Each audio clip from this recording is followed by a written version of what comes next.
On this pleasant Friday night from Washington Terrace, Utah, we welcome you to the Rewind Sports Network and our coverage of the UHSAA playoffs, presented by Heidemann and Associates. Tonight, the Alta Hawks travel to the north to take on the Bonneville Lakers.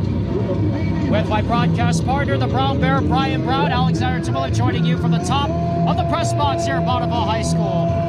All right, Brown Bear, I turn to you. First thing I say is, welcome to the playoffs, welcome to late October football, and what intrigues you the most about this matchup we're about to see here tonight? Well, it's two very different programs from two very different regions, Alex. They've taken two very different paths to get here tonight. Like you said, it's the playoffs. This is the best time of year. It's the best time to come out and watch a football game. And I think you're going to see a real intriguing matchup, as you said, between an Alta Hawks team that's in a little bit of a rebuild mode and a Bonneville Lakers squad that is still working to try and find some identity. Yeah, you said it about Bonneville. 26 seniors graduated last year for head coach Johns Alfuvai. Still managed to get 3 wins on the season, but Brown Bear, looking at their game last week against Box Elder on Wednesday, they really let one slip away late because they had a lead late in that game against Box Elder. They were up in that game, a lot of momentum, and Cole Luders played great, 4 touchdowns, 335 yards passing. You have to feel Bonneville's going to be coming into this game feeling like they let one slip away last week on senior night. And you always want to carry the momentum into games like this, right? You don't want to have that bad aftertaste of a loss in your mouth if at all possible. But really for a young, and at this point I don't know what we can call them inexperienced because they played a full season, right?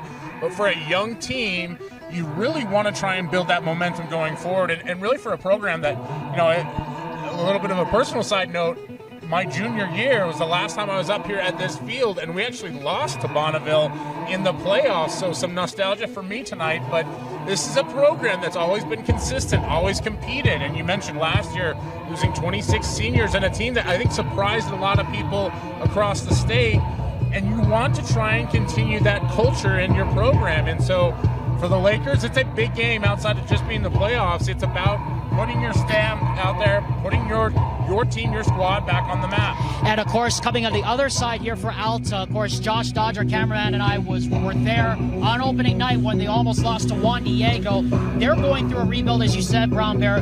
Only 15 total returning starters from last season, plus new head coach Blake Burnett comes in, and they too are coming off a bit of a bitter loss last week against Cedar Valley, a game that, you know, really Alta had their opportunities, but they let that one get away from them as well. So also a big game here tonight for the Hawks to try and see if they can get a little bit of momentum from last week's game back on their side. Yeah, this Alta Hawks program is young in the sense that there's a lot of starters this year that maybe weren't expected to start, had some exodus from the program when Coach Burnett took over. And for anybody at home who thinks there's a negative connotation to that, it's high school football these days. Guys go everywhere. You think the transfer portal's bad in college, it's just as bad at the high school level. But that doesn't mean these teams are any less competitive or fun to watch. And I think this Alta Hawks team is just one that, you know, they caught a great break in that game by winning in the literal last moment. It was a tremendous call by you as well, but since then, it's been an up-and-down season, but they've been competitive in every single game, and I think that's what I love most about this team, where they may lack some of the higher-end talent. Don't doubt this squad and Coach Burnett, because they come to work every single day, and they compete in every single game, and they're led by one of my most favorite players in the state, Matt McKay. And, of course, he's going to be a part of our Keys to the Game, presented by Heidemann and Associates, part of the full-service law firm, the team that is committed to going above and beyond the call for the clients they serve. Brown Bear, what's one key to each side to get out of here and move on to next week's game against Bountiful? Yeah, well, I think for the Lakers offensively, they want to get off to a good start and really get down the field. This is an Alta defense that, as they collect momentum and as they collect confidence, they can really put pressure on the quarterback. And so you want to establish that attack early on. I think for the Alta Hawks, really what it's about, it's consistency. They have a tendency to go play up and down, quick starts and little lulls there in the second and third quarters. And you need to be consistent throughout the game. And really, I think, you know, we talked about Matt McKay at the start about it. One but I think a lot of it is going to be put on the shoulders of the quarterback tonight. And that's going to be a big question mark for this Alta Hawks team is how well Tucker Brown plays tonight. This is the first time these two teams are meeting since 2020. And again, the Alta Hawks come into this game 4-6, Bonneville 3-7, but Bonneville the higher seed. So they host tonight's playoff game. Bonneville, or Alta rather, won the toss. They elected to defer. And so the Lakers will get the football to start proceedings this evening. Folks, we just want to remind you that both schools are members of the Utah High School Activities Association. Kickoff temperature. Sportsmanship not only between the players and coaches, but it is fans as well. cold, but not terribly cold here in Washington Terrace. Just keep it to yourself. Nobody cares. Thank you. 61 degrees officially the temperature at kickoff. I love that Alex broke out the weather app for that one. Meanwhile, I'm up here. We come from two very different worlds in terms of temperature. This is my kind of environment. Yes. You had to talk me into wearing a sweatshirt tonight. I almost went sleeveless. Another side note, for those of my era, the ESPN Jock Jam CD playing for the intro, just a massive shout out to all the millennials out there at home who can hear it through the microphone. John McAllister will kick off. Carter Seed-Miller and Ashton Spackman set to receive the kickoff. And the playoffs are underway here at Bonneville High School as the kickoff goes into the end zone for a touchback. Goes into the end zone for a touchback. And we'll bring it out to the 20-yard line. First down. For the first time here tonight. Alexander Timolet, Brian Brown from the top of the press box here at Bonneville High School. One of our 3 games we're featuring here tonight. Referee David Story, the umpire. David Story, of course, is the white hat tonight. Mike Furman, linesman Scott Maxwell, and the back judge Tyson Goodrich. Very experienced officiating crew, and here comes Cole Luters on first down for the Lakers. Again, part of the 3 games we're featuring tonight. Union taking on Ogden, Snow Canyon against Murray, and this game here tonight. Orbit motion on first down, and we have movement before the snap. Again, David Story is our referee. Again, very experienced crew, of course, wearing pink to raise awareness for breast cancer this month. That's a 5-yard penalty. Ball will be spotted at the 15-yard line. First down. So the first penalty of the game against Bonneville, not 1 snap in, and we haven't had a second move off the clock yet. Again, Spackman in motion. And it is a fake to him on first down, and the screen pass goes to Havili, and Vi Havili gets maybe a yard before he gets brought down quickly by a host of Hawks. Brought down on the play by Bear Turner. Yeah, Turner did a good job of staying within his assignment, and they kind of had a little bit of a tell early on there with a false start, Alex. Stuck with the same play, obviously on script right now, and we're going to see a little bit of hurry up from Bonneville, I think. Pickup of officially 2 yards on the play. 2nd and 13 from the 17. Havili remains the single setback. Luters to throw on second down. Pass is caught. And getting shoved out of bounds is Reese Cantwell, the slot back. Yeah, nice shot by Cantwell. Simple out route, able to find a little soft spot in the zone. Gets enough of a pickup to get you to 3rd and 6 here. It's a pretty good spot to be in if you're the Lakers after the early 5-yard penalty. Again, the Lakers' offensive coordinator is Lance Minmaw, and he's going up against one of the best defensive coordinators over the past decade or so in 5A, in Joe Tuha for Alta. 3rd down and 6 now from the 24. Man goes in motion. Havili out to the flat. 5 into the pattern. They twist the front. Luters with time. Throw. That is complete to Ashton Spackman. And Spackman, who had almost 200 yards receiving and 4 touchdowns last week against BE, has a first down for the Lakers. Yeah, you can see the threat that Spackman provides. He's not a super big receiver, but he finds the open spot. Nice job of protection, even though there was a twist, a little stunt there from the Alta defense. And the Lakers able to convert the first down. 1st and 10 now from the 36-yard line for the Lakers. Under 11 minutes to go, just underway here in the first quarter of this first-round game in the 2024 UHSAA 5A football playoffs. Winner moves on to face the Bountiful Redhawks next week Friday at Larry Wall Stadium. Looters to throw on first down. Quick pass. That is complete. And getting knocked out of bounds after a short gain is Briggs Taylor. Riker Ellis able to knock him out. And you can see that Bonneville had the same idea I did, where you want to work those sidelines, make those safe, easy throws, and move the football. Alta right now content to give up those 4 or 5 yard gains. We'll see how long that lasts as Bonneville's approaching midfield. Havili remains the single setback. 2 H-backs in the formation to either side. Double wide receiver to either side. And the handoff goes to Ashton Spackman. And Spackman able to spin off a tackle, but not able to get much more as carried by number 19, he gets brought Ashton down Spackman. quickly on the 1, play Noah by Forbes. Riker Ellis again, who had 12 tackles last week. Ball spotted And at it'll the be third down. 32-yard line. And you see Bonneville trying to get a little, I don't want to say tricky, but utilize their strength, right? Put a speed guy in the backfield, give him the ball. Riker Ellis saw it come the whole way. Spackman wears the same number as Deebo Samuel, if anybody remembers correctly. He is that kind of a player. 13 catches, 197 yards, and 4 touchdowns. Caught all 4 touchdowns from Cole Looters last week. On third down, here's Looters to throw. Blitz coming off the edge. He gets protection, and the pass is broken up. Intended for Spackman, and right on cue, he gets clobbered by Noah Forbes, the nickelback, and it's fourth down. Yeah, Noah Forbes has done a good job all year being a versatile player. He's actually coming from depth on that one, where he's almost at the safety position.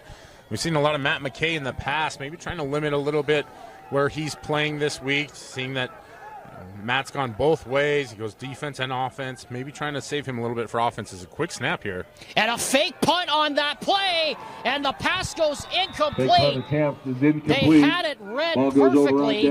First down, Hawks. That's Peyton To'ula, who does the backup quarterback, who acts as the punter. His throw went over the head of Jacob Smith. And Alta's going to get excellent field position here as head coach Johns Alfuvai trying to get a little tricky there on that play. Yeah, Coach Alfuvai tried to catch us all off guard. I like the idea of the quick snap. Pass is not able to find a home. And like you said, Alex, Alta will take over with great field position. They look like they're ready to run. 5 wide on the field. Nolan Loans, the tailback, is going to be out in the formation as the 5 back. And a blitz coming on first down as Brown throws, and the pass is behind. Brown's pass and incomplete. For 23. Intended for Nolan Loans. Yeah, early pressure from the edge there. And one thing about Tucker Brown, I've seen him play a couple times this year. Second down. He is a tough kid. He's not afraid to take contact, not afraid to take the hit. But you can see that Bonneville wants to establish that pressure early on. Now they come out in the offset shotgun with double backs. Second down and 10 now. McKay goes in motion, orbit to the back. Handoff goes to Loans, and Loans is able to get into the stack and pick up about maybe 3 before he's brought down by a host of Lakers. First contact made by Ashton Nichols, among others. Yeah, it almost looked like the first contact was made by his center there. A little bit of a collision that allowed him to slow down Loans just a little bit. Otherwise, he had a ton of running room on that one, like the RPO action from Alta here. You see they're being very versatile with their personnel as well. This might be 4-down territory for offensive coordinator Marshall Hendrickson. We'll see how aggressive he plays it. Triple wide receiver lines up to the left. And Loans goes in motion. Brown throws. That's complete. And right on cue, there is Matt McKay.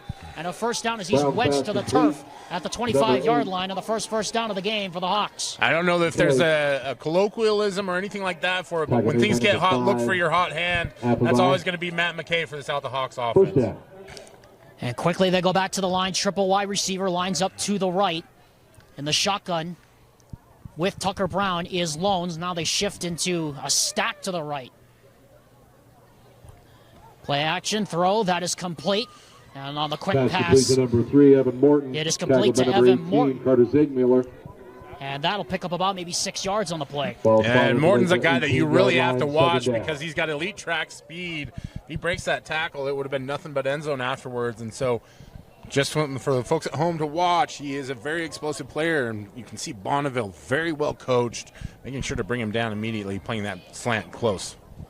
Second down, 2 yards to go. Loans gets the handoff, cuts it back to the right side. He's got a lane, and he gets closed off immediately, but not before he picks up Another 8 yards and a first down for Alta, finally brought down on the play by Reese Cantwell. Carried by number 23. Yeah, it's a nice cutback there by Loans. He's not a huge 40, Reese Cantwell.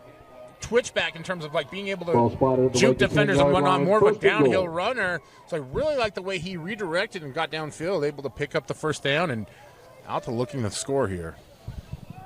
Double wide receivers to the right. Now they line up with an H-back, McKay to the left, Morton to the right, Morton that side as well. Loans the single setback on 1st and goal from the 10. Handoff goes to Loans left side, and he gets swallowed up by a host of blue shirts. That's Keaton Fute who made the stop. Interior, this Bonneville defense has been pretty stout, despite the fact that there may be some size disparity up front. You'd love to see that from the Laker defense. If they can get a stand here or even limit Alta to just 3 points, that's a big win considering where this Hawk offense started. 2nd and goal now from the 9. Triple wide receiver now to the left. Loans motions out to the right. Blitz coming. Brown looking. Throws the fade route to the end zone, and it's incomplete. Well covered and incomplete. Intended for Brett Warren, the sophomore. And it'll be 3rd down and goal here for the Hawks. Yeah, Brown waiting on the receiver to break out, and he broke in, so a little miscommunication there. He's able to get the ball out before absorbing a pretty big hit on that one, and now 3rd down for this Alta Hawk offense. Started the drive at the 43-yard line following the failed fake punt. And now here they are, 3rd and goal, 2nd, 3rd down of the drive for the Hawks. Triple wide receiver to the left, Loans the single setback. Here is Brown to throw, throws middle, that's complete to Morton, and he gets into the end zone, touchdown. Brown pass complete to number 3, Evan Morton. And so Evan Morton, who had a multiple score game last week, gets into the end zone, and just like that, Alta on the board first here tonight. Simple backyard football, nice little slant route. Morton gets inside the defender. Brown has all the confidence in the world and zips that one in there for 6. The Alta Hawks are on the board.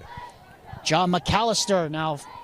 McAllister now for the extra point, and he chips it up and through. So with 7 minutes and 10 seconds left in the first quarter, your score is 7-0. The Hawks 0. On the board first here in Bonneville tonight.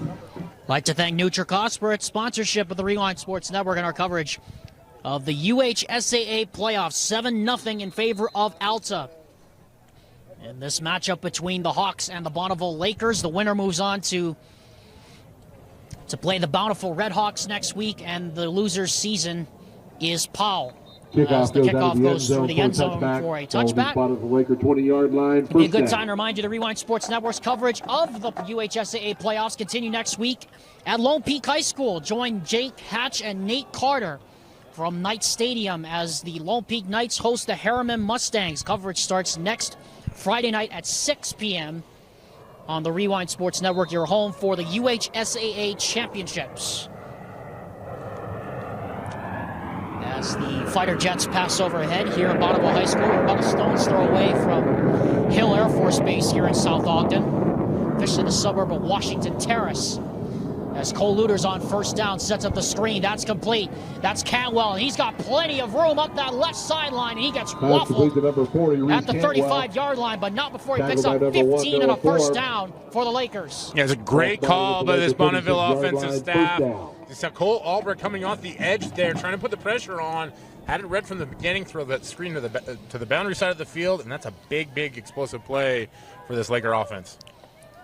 And on cue, Cole Albrecht will be called for offside.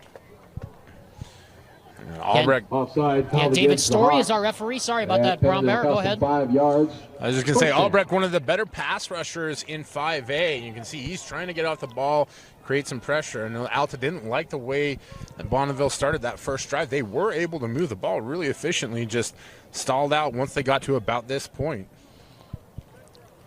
Havili has not gotten a touch yet. Vi Havili, the tailback, he still hasn't gotten a touch. Luters is going to gun one down the field. What a throw and catch.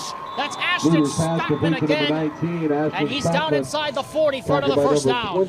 You see Spackman's got those pink gloves, makes it easier to see him. And he's able to wiggle his way open, almost like Julian Edelman in that respect, right? You compared him to Debo Samuel. He's already got a great resume from both of us. Great catch. That's a name I haven't heard in years, Brown Bear, Julian Edelman. Should be in the Hall of Fame, by the way. Still don't know why he's still not in the Hall of Fame, but that's a conversation we'll have for another day. 1st and 10 for the 35. And here's a sidearm sling out, and here's Havili's first touch. And Havili up the sideline, and finally tripped up out of bounds at the 23-yard line. Another chunk play and another first down. Yeah, you can see what the plan of attack is for Bonneville. Not worried as much about the run game. They want to try and use that pressure against the Alta Hawks defense. You're going to rush us, we'll keep throwing those screens. We'll see if Alta can make an adjustment. But early on, a great drive going for this Bonneville Laker unit. Here's from the pistol now, 1st and 10 from the Alta Hawk 23-yard line. So far, it's been gains of 15, and then a gain of 20, and then a gain of 30 rather, and then another gain of 12. Looters got time, throws to the end zone, and it is incomplete.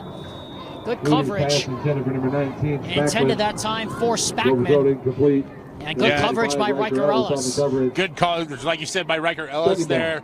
Just a little too long, a little bit out of the reach there. The wide receiver, and now 2nd and long for this Bonneville Laker offense, and you can see what happens. They've had so much rhythm, completed so many passes. Now you get the one incompletion. Can you overcome it? It seems like such a small little thing, but really in the grand scheme of this drive, it could be a big factor. 2nd down and 10. Looters looking to throw, screens it out again. This is Cantwell again. And Cantwell is able to get a few yards before he's wedged to the turf. At about the 16-yard line, so it'll be 3rd and relatively manageable here for the Lakers. And we'll see what the Alta Hawks decide to do. As it's Noah Forbes on the tackle there. Again, you're giving up good chunk yardage on every single one of those. It's 5 to 6 yards. That's enough to move the sticks, especially if you get him into 3rd and 5. Still have the entirety of the playbook if you're Bonneville here. For Alta, they really need to get a stop. See what offensive coordinator, Bonneville offensive coordinator Lance Mimnaugh here calls on 3rd and 5. Looters to throw, looking, lost one to the end zone, and it's broken up. It looked like he had Cantwell open, but Noah Forbes able to get his hand on it. And we'll see what head coach John Afuvai decides to do here on 4th and 5 from the 18-yard line. Early on, looks like they're going to go for it here, and I like the aggressiveness from Coach Afuvai and his staff, but big size disparity out there. You got Noah Forbes, who's almost 6'4". See what happens here. 5 will go into the pattern. Remember, Bonneville tried to convert a 4th down fake punt, and they failed earlier in this quarter. Now here, 4th and 5 from the Alta 19. Looters to throw. Looters gets pressured. Looters fires into the end zone. It is complete for the touchdown. Brody Willis comes down with the pass. And the Lakers answer right back. What a job by that Bonneville Laker offense. You see Looters rolls outside, throws up the prayer, and it is answered in loud fashion. That's a touchdown for the Bonneville Lakers as they pull it even almost, pending this PAT. What a response, too, from the Lakers. Kick is up, and it is good. And Brown Bear, you called it, 7's on the board with 4 minutes and 59 seconds left to go here in the very first quarter. Visit your local Burt Brothers Auto Care today, where auto care is done better. The Rewind Sports Network, proud to have them alongside our coverage of UHSAA playoff football. 7-7 Alta and Bonneville deadlocked as a pooch kick goes down to that corner, and it goes out of bounds as they're trying to keep it away from the speedy Evan Morton. 35-yard line, and the kick will come to the 35-yard line. Brown Bear, you have to be impressed, though, with the way Bonneville responded after that drive, or after giving up the touchdown on Alta's opening drive. A pretty good response, you have to say, offensively by the Lakers. Yeah, absolutely. You can understand why the aggression early on. This Bonneville offense clearly believes they can move the football, and they demonstrated that. It's so huge to build that confidence early on, get that tied up scoreboard, and now an opportunity for this defense to operate with a little more aggression as Alta has to drive the length of the field.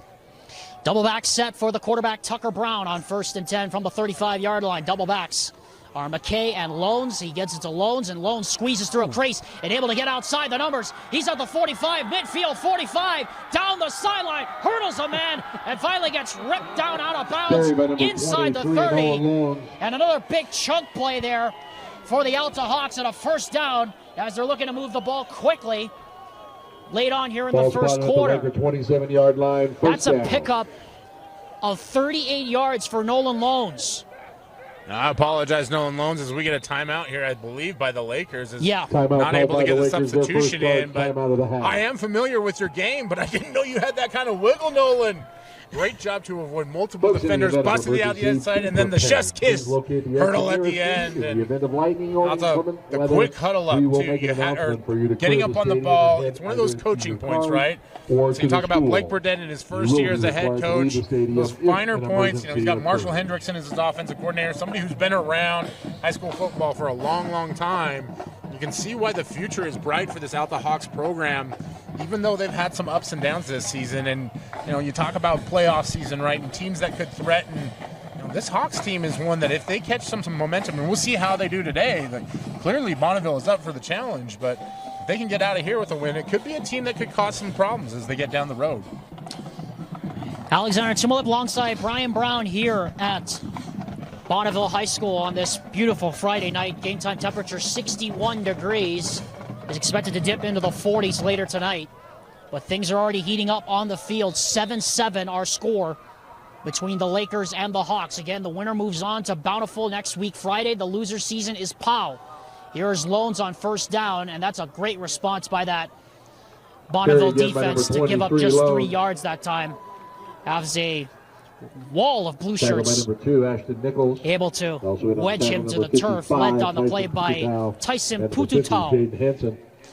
Pututau, a big part of this defense, both literally and figuratively. He plays inside there in the nose tackle position, kind of defensive end. They move guys around pretty effectively with this defense. But you see Alta not afraid to mix it up early on here.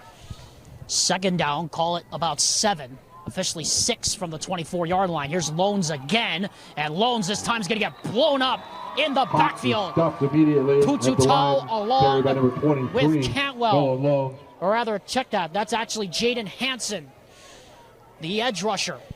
And it'll bring a third down on a loss of 2 yards. And big Tyson Pututau in there again, anchoring this rushing defense. And great job of just making a mess inside, not allowing anywhere for the Loans to go, and loses yardage on that one. And now Alta faced with 3rd and long. Has some decisions to make here. Always have to look for the man in the pink cleats, Matt McKay. Loans goes in motion, and Brown looking his way, looking to throw, throws it up the sideline into coverage, and incomplete, well covered. Intended for number 88, Breck Warren. For Breck Warren, and now it's decision time here for Diesel City on the coverage. Brings up 4th down. Alta, and they're going to bring in the field goal unit led by John McAllister. Yeah, an interesting choice there to go deep and trying to get outside with your speed, right? If you're the Alta Hawks, you're really confident in this wide receiver group. Felt like they had an advantage there, just not able to connect early on. And Tucker Brown, one of those players that really starts to settle in as the game goes on. Look for him to maybe connect on that one later on. 43-yard attempt for McAllister. Good snap, good hold. The kick is up. And it is good. And so with 3 minutes and 21 seconds to go here in the first quarter, the Alta Hawks retake the lead. It's 10-7. Now the lead over the Bonneville Lakers in the first round of the 5A UHSAA Football Championship. 3:21 left to go here in the first quarter. Alexander Tumulip alongside Brian Brown here at Bonneville High School. 10-7 in favor of the Alta Hawks. John McAllister kicks it off, and we'll boot this one right into the end zone for a touchback. Good time to remind you, the Rewind Sports Network's coverage of high school football continues next week, Friday. Join us and our crew from wherever we are across the state for second round coverage of the UHSAA Football Championships. Check KSLSports.com for the official streaming schedule and the games we'll be at next week. Again, that's next Friday starting at 6 p.m. Check KSLSports.com for the full schedule on your home for the UHSAA Championships, KSLSports.com and the Rewind Sports Network. Cole Luter's back to work here on 1st and 10 from the 20. And the handoff goes to Spackman over the left side, and Spackman is going to get swung down in the backfield. No one fooled on the play. Cole Albrecht. You mentioned his name earlier, Brown Bear, and there he is again. Yeah, you can understand why he is so aggressive at the point of attack. It's because the risk versus reward is so high with him. Able to get a TFL there. We've seen Spackman all game avoid defenders, and so Albrecht brings him down. 5-yard loss there. Now Bonneville, after having such an efficient drive previously, is really backed up. Sun beginning to set behind us here at Bonneville High School with under 2 minutes and 46 seconds to go here in the first quarter. 5 into the pattern for Luters. He's got time, and the throw into traffic is incomplete. I think he was looking for Havili for the tailback, but Havili went one way, and then he threw the other way, and it'll be third and long. Yeah, he kind of threw to a spot on that one. And I really like the play design in terms of Havili trying to clear out some space there. It looked like they were dragging number 22, Tyler Cole, underneath, but for whatever reason, not able to coordinate on that one, and ball falls incomplete. Now Bonneville in a bit of a dire strait here with third and long. Both teams combined 4 of 7 of third downs in this quarter. Very impressive. Luters on third and long. Play action. Drops the pass. He's got time. Fires a dart out to the sideline, and it is dropped. Pass complete to number 22, Tyler Cole. They're going to say it's an incomplete pass. Nope. Looked like there was a bobble on the sideline, and so it would have been short of the first down anyway. Ellis made the hit on Tyler Cole. Now they're going to have the Zebras are going to have a conversation, and here comes David Story in from the backside. Again, it would have been short of the first down anyway, so they're going to say it is a catch and fumble out of bounds. But it's going to be fourth down anyway. And, again, another decision here for offensive coordinator Lance Mimma and head coach John Zafuvai. Looks like they're going to go for it again. Wonder if they might try to draw Alta offside here. Remember, Juan Diego did that to great success against the Hawks on their opening night. 4th and 2 from the 28. And they're going to go for it. Actually, it's going to be a pooch punt by Luters. And this is going to get a great bounce. And Luters' punt is going to die right at the 21-yard line. So that is officially a 57-yard punt by Cole Luters and no return. Yeah, what could have been a really critical call there is the referees, again, as you mentioned, ruled the catch, ruled the fumble out of bounds, which it turns into a bit of a moot point as Luters does a great job with the pooch kick, able to pin this out the Hawks offense, really flip the field in essence. But that would have been a really bold play to go for it, and you're so deep in your own territory there, and this Alta Hawks offense has been very proficient so far, 2 for 2 in terms of scoring on drives. That would have been their second fourth down conversion. They already had 3 in this quarter already, as we have a penalty flag, and we're going to have an offside called against Bonneville as somebody jumped into the neutral zone at the snap. Yeah. Talked about it at the beginning of the broadcast, right? This Bonneville Laker team wanted to get off to a fast start. False start, too. Probably keep those out of the... You keep those out of the equation, Brown Bear, yes. Yeah. But we're seeing it early on. This defense wants to try and lock up the run game, force Alta into the pass game. Maybe you hope for some incompletions here. 1st and 5 now. Brown to throw on first down. Pass is caught. There's McKay again. And it takes 3 blue shirts to finally get him to the turf. Matthew McKay, tackled by number 8, Daniel Park, the free safety, came up to make the stop, but not before McKay has another first down. And Daniel Park looked like he was bringing some heat with him as well. And McKay had a collision there at the point of attack, but McKay ultimately wins that one as he converts for the first down. From the 35 now, 1st and 10 for the Hawks. Under 2 minutes to go. Brown looking to throw. Throws in the middle. There's McKay again. And he gets brought down at about the 41-yard line. Pick up a 6 on the play. And that'll bring up 2nd and 4. And you talk about the various abilities. One ability that's really critical is consistency. It's something that Matt McKay exudes in everything that he does. And you see, he's been all over the field. He's been in the backfield. He's been in the slot. Sure-handed. And it's just a 6-7 yard pickup. But really what it does is it just keeps it out on schedule, allows them the entirety of the play call sheet. Second down, 4 yards to go. Ball at the 41-yard line for Brown and co. Brown, a four-man rush, throws out to the sideline for McKay. Trying to bring it in with one hand, but it was just a little bit too tall for him. And it'll bring up another third down. Just out of reach. That would have been a rewind top 10 moment for sure. Yeah, sure would have. Fingertip, one-handed catch. You see Tucker Brown just a little bit off early on here. It's just a little long with his receivers, and that's something that as the second quarter starts to take over here. We got about a minute 18 left in the first. Expect him to improve on that touch just a little bit. Already the fourth third down Alta's face. They bring extra throw. That is complete. And that's McKay, and that's a first down as he gets to midfield. To number 8. So 3 completions on this drive, all to Matt McKay, and all first downs. And Alta's been really efficient with that slant route. You can see it's been multiple. It got scored on the touchdown with Morton, converts the first down there with McKay. You see this Hawks offense is very confident in that on third down. We'll see if Bonneville comes out and tries to make an adjustment, either trying to get someone in the lane or putting more pressure on the quarterback.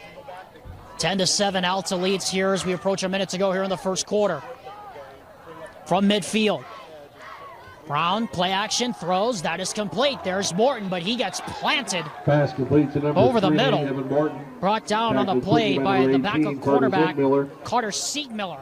But it's a 5-yard pickup nevertheless. The definition of a form tackle there by Siegmiller. And whatever he gives up in size, he is unafraid to lay a big hit out there and brings down Morton before he's able to pick up more yards. See if this is the final play of the first quarter. We have less than 30 seconds left in the first 12 minutes. What's been an entertaining start. Alta shifts now into a stack formation to the right. Loans the single setback. And Brown to throw. Throws. That is complete to Morton. He's got plenty of speed. And he's able to get brought down, but not before he picks up a first down. That's Siegmiller again. At a first down at about the 32-yard line. Yeah, Alta's going to try and go quick here, especially with the clock at about 14 seconds. Did stop with the first down. We'll see if they wind it here. But a great job by Morton to secure the catch and try to get upfield. A little bit of indecision there, whether they want to go inside or cut back outside. Maybe cost him a few yards, but nevertheless able to convert and puts Alta into scoring position here. From the 32 now, 1st and 10 with 14 seconds left. Loans the single setback. Triple wide receiver lines up to the right. Brown to throw. Extra man on the rush. Swings it out in the flat. Loans has some room. Loans trying to get to the sideline, and he gets bumped out of bounds. Number 23, at about the 25-yard line with 7 seconds left. Forced out of bounds. And I think Alta probably will get one more playoff here in the first quarter, up by 3. Yeah, I think they will as well. One thing to note for the viewers watching at home, no play clocks on the field, so quarterbacks will have to be aware, watching the official count it down at the very end there. You see. Oh, we got a man down. I think that's the center. That's looks like it's Sterling Tuilupe. No, that's not Tuilupe. That's actually Justin Hopkins, the left tackle. It might be down here for the Alta Hawks. Good. Lakers would like to thank our athletic trainer, Dax Mitchell, and Intermountain Health for their time and effort in working with our athletes as well. Actually, one of the backup tackles in there at Bonneville High School and anyone who competes here. That is getting off the field rather gingerly. So 7 seconds left here in the first quarter. And the Lakers trying to at least hold Alta out of the end zone. They did so successfully on the last drive. And the speed at which he was able to get up and get off the field makes you wonder if maybe that's something he's been battling on a little bit as they go to the sideline, and they'll tend to him. If you're the Bonneville defensive staff, it's an immediate position that you'll look to attack. David Thomason, the sophomore, now comes in at left guard. On 2nd down and short now.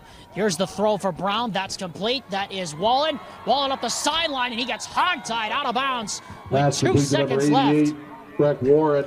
And Warren is going to have a first down inside the 10-yard line. It's 1st and goal at the 10-yard line for the Hawks. 2 seconds left here. You have to think that Alta's going to run a play. May try to score right before the quarter. We'll see. But regardless, saw Bonneville bring the house there, especially on the left side. Great job by Tucker Brown. Sit in the pocket, find his receiver. And Warren does a great job of getting upfield and getting the first down. 1st and goal now from the 10. Loans goes in motion. And we have a flag. See what this is all about. David Story again is our referee. And the initial signal is it's going against the Hawks. Yeah. False start called against the Hawks. That'll cost them 5 yards. So back up 5 yards for the Alta Hawks. First and goal now at the 15-yard line. With 1 second left here in the quarter.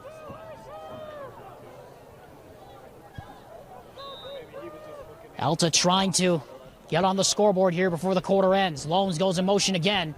And the pressure comes, and Brown looking, throws into the end zone, and it is complete for the touchdown. Pass complete to number 3, Evan Morton right over the top. Zone. There were 2 receivers in the same area, but Morton able to make the catch. And a touchdown, and the Hawks do get a big score right before the end of the quarter. It was a great job. Tucker Brown stands in the pocket, sees the receiver downfield, delivers an absolute strike, and Morton rises into the air, almost Jordan-esque, snatches it out of the sky for 6. John McAllister now for the extra point, and this will take us to the end of the first quarter. Good snap, good hold. The extra point is up, and it is good. And at the end of 12 minutes, Alta off to a fast start here this evening. 17, at Bonneville High School, 17-7 is your score. The Hawks will kick off to start the second 12 minutes when we come back on the Rewind Sports Network. Rewind Sports Network and our coverage of high school football is presented by the Salt Lake Running Company. Start of the second quarter here at Bonneville High School. And the Alta Hawks showing their wings and bearing their talons here early, 17-7 over the Bonneville Lakers. Already 2 touchdowns thrown by Tucker Brown. And Alta has scored on all 3 of its drives. And now the Lakers, down by 2 scores, need to formulate something in order to answer back. They already did on their second drive of the game. Spackman and Siegmiller back to receive the kickoff from John McAllister as we get set to begin the second 12 minutes of play. And it's a little punch kick, keeping it away from Siegmiller, and we have a penalty flag down as the up man gets run over, and I suspect this is probably going to be offside against Alta. And so that'll move the ball up close to midfield here. So Bonneville going to have excellent field position off the kickoff. Fair catch, by the way, made by Grayson Borchert. And if you're wondering at home why try and risk a pooch kick like that, it's usually because those front called against the Hawks. Players are not as experienced in fielding kicks. It's very, very difficult to field a kick. So they are going to re-kick this one as it was offsides from Alta. And so we'll see what special teams coach Joe Wilmore decides to do after this one. But sometimes if you can get it's like Oregon showed us against Ohio State. Sometimes if you just kick it at the guy and hope for something good to happen, it'll happen. And shout out to number 40 for Bonneville. Fielded the kick cleanly, took the hit. Reese Cantwell, good job out there. It was actually Grayson Borchert, Brown Bear, that took the kickoff, but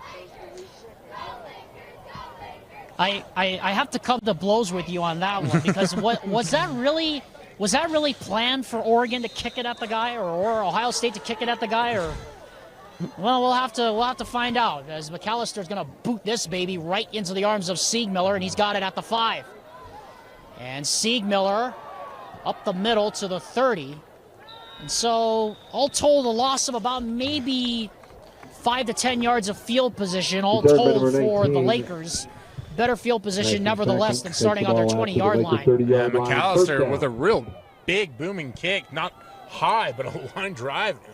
You hear it hit, I believe it was Siegmiller on that one. It was Siegmiller? Yeah, it was Siegmiller, yes. You hear it hit him in the pads on that one. And to your point, Alex, this is, that's what I love about high school football is it's a place where you can really experiment with different things. And that was part of the whole Oregon conversation was that Dan Lanning had just handpicked an idea that happens at high school all the time. You just kick it at a player, hope that they fumble it, and see if you can get the ball back. But all goes in favor of the Hawks right now. Here's a swing out to the flat. Havili's got a couple of blocks on the edge, and he gets absolutely drilled. Swing pass to number 30. Bear Turner. Boy, you could hear that from all the way up here where we were standing on top of the press box. It was a big hit and big collision from 2 big players. You can see what the idea is you want to get him out into space, get your running back to go downhill. It's just so much ground to cover there for Havili. He's only able to pick up 6 yards because it was such a good job by Bear Turner. And not only did he do a great job of bringing him down, but bringing the thunder with that as well. Havili is 6 foot tall, and Bear Turner is 6'3", by the way, for comparison. Here's a screen out to Cantwell out in the flat, and Cantwell has a first down as he's knocked out of bounds by a couple of white shirts, but not before he picks up a first down. And some jawing after the play. And that one pretty close to the sideline there, but it's not Patrick Mahomes in the NFL. You know, the officials are going to let these guys play a little bit more. Good job there by number 41 the 42-yard line for the Alta Hawks, able to lay a pretty good hit out there, and you're starting to see that confidence build a little bit with this Hawks defense. Still haven't limited the Lakers, but bringing the wood. Here's a throw on the flat again. That's complete again. This time it's complete to Willis. Number 7, Brody Willis. And Willis close to a first down. They're going to mark him just short of the line to gain at about the 49-yard line. Bring up second and about 49-yard line. A yard. Fourth down. Actually, they're going to say it's fourth down. I thought it was second down. So actually, they're going to say fourth down and a yard. It's actually second down. So it actually is second down and a yard on the 49-yard line. And so the officials are trying to get the attention of the chain crew to say it's not fourth down, it's actually second. Now they got it corrected. The linesman here on the near sideline was trying to get the attention of the chain gang. And while we let the officials figure everything out on the field, as I'm sitting off of it, I'm really impressed by this Bonneville offense and their ability to mix up the wide receivers. We saw Willis on that play. We've seen a lot of Spackman. Havili, just a great job of using your personnel. Double wide receivers go out to the right. Spackman slot right. Also out there, Tyler Cole on the right side, and Brody Willis is the X receiver here, bottom of your screen. Havili is the single setback. H-back is Cantwell. Play action.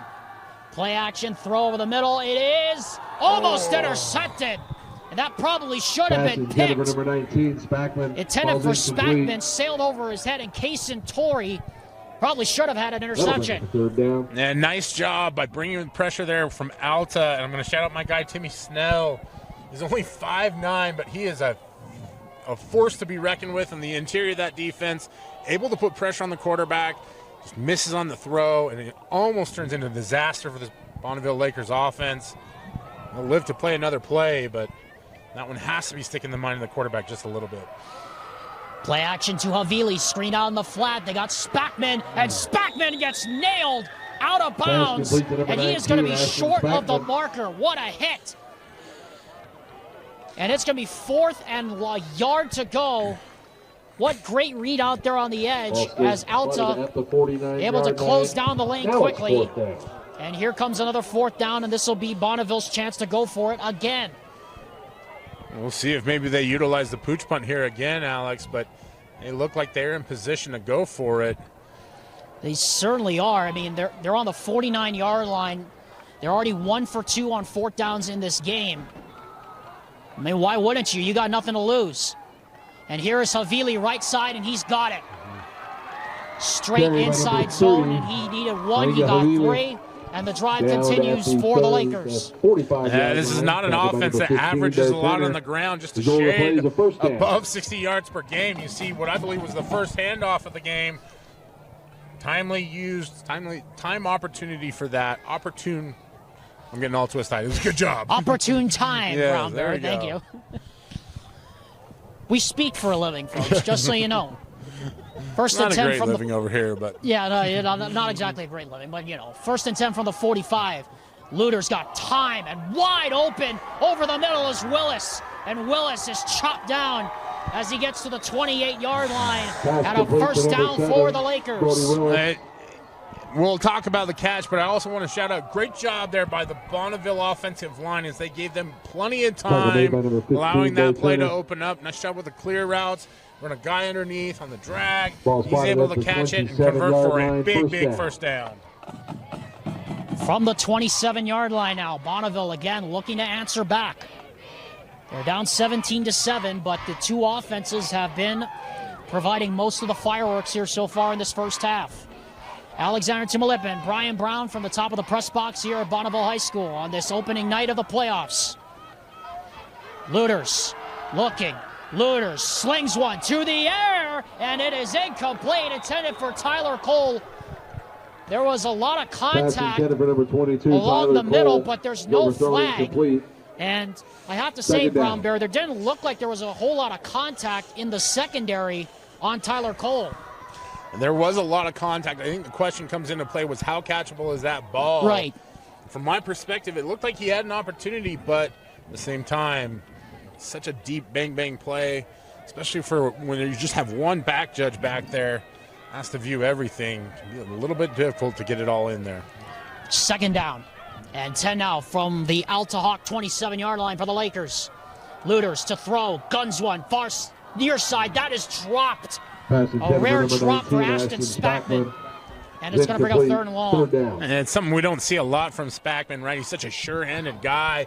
Just got a little twisted up, a little behind him there, not able to reel it in. And for the Alta Hawks, it's a sigh of relief because anytime Spackman gets the ball, he's a threat to make good things happen. He lines up slot to the left, so you just feel like he might get the ball here on this third and long. And this could be four-down territory for the Lakers to see how aggressive offensive coordinator Lance Mimnaugh plays it. On the other hand, what does Joe Tuha have up his sleeve here on 3rd and 10? They bring just four. Luters again with time. Guns it over the middle. And again, it's in and out of the hands. And intended that time for Cantwell. Ball's incomplete. And now it's 4th and 10 here, Brown Bear. And you're kind of in no man's land if you think about it from the 27-yard line. Uncomfortable field goal range. And a little bit too long to go for it on 4th down. I feel like you got to go for this. Yeah, it'd be almost a 44-yard field goal. It's a bit of a distance outside of maybe Dylan Curtis at Murray, who can get from 63. Right. 4th and 10 for the Lakers. They're 2 for 3 on 4th downs in this half. The only one they didn't convert was the fake punt. And they scored a touchdown on their other one. Luters to throw. Pressure coming. Throws up the middle. And it's incomplete, intended for Spackman. And it's a turnover on downs. And what was a promising drive for the Lakers stalls out inside the 30-yard line. Yeah, you can see the pressure from Albrecht there on the edge. He's able to get to the quarterback that time. And just not able to step through on the throw and deliver a ball. And fortunate turn of events for the Bonneville Lakers as the ball goes over on downs. And with 9:06 left in the game, Alex, plenty of time here for the Hawks to try and get another score up the board, already leading 17-7. It has been all Alta for most of this half. They've scored on all 3 of their drives here in the first half. Brown from the shotgun, looking to throw on 1st down, fires it into the flat. That's McKay trying to cut it back to the inside, trying to look for some friends. And he gets chopped down across the 35-yard line at the 36. Nice job by McKay to shake the early defender and then cut inside and get upfield. He's not a super twitchy wide receiver out there. He's a big, strong, physical runner. And so you see him cut back in the inside, like you said, looking for friends. Really the kind of friends he's looking for is Bonneville Lakers to go and hit. 2nd down and a yard now from the 36. Loans remains the single setback, and we have a flag. And it's going to be another offside against the Lakers. It looks like they actually they're going to offside against Alta, but the original signal was against Alta. So yeah, you're right, Brown Bear. So apparently somebody was lined up on the line of scrimmage. Alta was in the neutral zone. That'll cost them 5 yards. So back it up 5 yards. So that's the 4th penalty of the first half against the Hawks. And what was a 2nd and 1 will now be made a 2nd and 6. And this is something that's plagued Alta throughout the season, is just little tiny mental errors. And it's just a simple thing. When you're a wide receiver, just look over at the official and make sure that you're on the line of scrimmage. Cost you 5 yards. 2nd down, 6 yards to go now, following the penalty.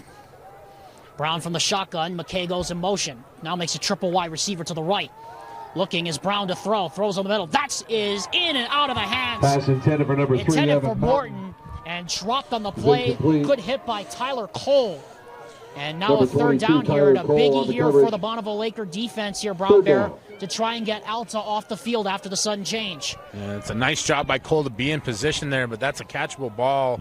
We're starting to see a little bit of that lull from this Alta Hawks team that we talked about. Just things have been clicking so well, and you take your foot off the gas just a little bit, and it starts to rattle. And for them, this is a big play here on third down, as we saw new left guard there running into the field late. Timeout called by Alta, their first charge timeout of the by half. the Hawks, and we'll take one with them as Folks, well. we do Big have a third fairly down. heavy halftime show. We've got Lakettes, cheerleaders, and big third down coming up for Alta here on the other side of this break. So Back everybody to the Rewind Sports Network, and our coverage of the UHSAA Football Championships continues. Alexander Similip and the Brown Bear, Brian Brown, here from Bonneville High School. Big third down coming up here for Alta, with still 8:06 to go here in the second quarter. They have scored on all 3 of their first half drives so far, but in danger of getting booted off the field for the first time here tonight on 3rd and 6. Brown, a little quarterback draw, and Brown is going to get the first down by just about a yard. Didn't get it by much, but he got it, and a first down. Carry by number 2, Alta quick Brown. and ready to go. It's a nice job by that staff to have 2 plays ready to go if you pick up the first down. But shout out to Tucker Brown. I hate to use the term sneaky athletic, but he is fast, and he can run the ball well. Also has a great arm. I think he's one of those younger quarterbacks that we're going to really see excel next season. Brown just a junior, as is most of this Alta team. Very young, inexperienced team for head coach Blake Burdett, as that pass is intended for Morton, and blown up again was Tyler Cole. Brown Bear, you said you wanted to explain the offside infraction against Alta on that last play, because I don't think a lot of people know offensive offside. Right. So you can go ahead and explain it. Well, you mentioned it earlier. It's when you're lined up in the neutral zone, and so if you're a wide receiver, that's why we see it all the time on broadcast at every level, right? They look over, they check with the side judge there. You know, we can just see it just right now as I believe it was Warren just did it. Make sure he's off the line of scrimmage. It's just one of those little tiny things. Brown throws over the middle, and again a big hit as Loans gets clobbered there by Tavita Afuvai. And again another third down coming up here for the Alta Hawks. And really, I think what it is it's a microcosm of a bigger problem with this Alta team that we've seen pretty consistently, where they start to lose focus a little bit, and all that effectiveness that you have in the first quarter starts to allow other teams to get back into it. And so that's what they're trying to fight through right now. 3rd down and 6. Brown to throw. 4 men on the rush. Throws on the middle. Pass is caught for a first down. McKay again. Forward progress gets in the first down as Brown put it in there perfectly over the fingertips of Afuvai. Well, I love Matt McKay for a variety of reasons, but a great showcase of it right there. You see, he pirouettes as he's trying to fight through multiple defenders, has the wherewithal at the very end before he goes down to reach the ball forward to assure that he gets the first down. It's the kind of headiness that you love to see from a player that used to be a quarterback, doing what he needs to do, going out to the wide receiver position to help the team be the best team that it can be. Here's a handoff to Loans on first down, and he's able to get up the middle for about maybe 3. As we approach the halfway point of the second quarter, Alta once again has scored on all 3 of their drives here in the first half. 2nd down. And again, we've called Matt McKay's name a lot. Remember, he was the quarterback in that incredible instant classic win at West last year, that 4 overtime win in what ended up being Alemateo's second to last game as the head coach of the Hawks. And what a game it was. One of the bigger upsets we had in last year's first round. On 2nd down, here's a pass is behind and incomplete, intended for Warren. Intended for number 88. It was pretty well covered on the play. And again, Brown Bear, here's another 3rd down for this Bonneville defense.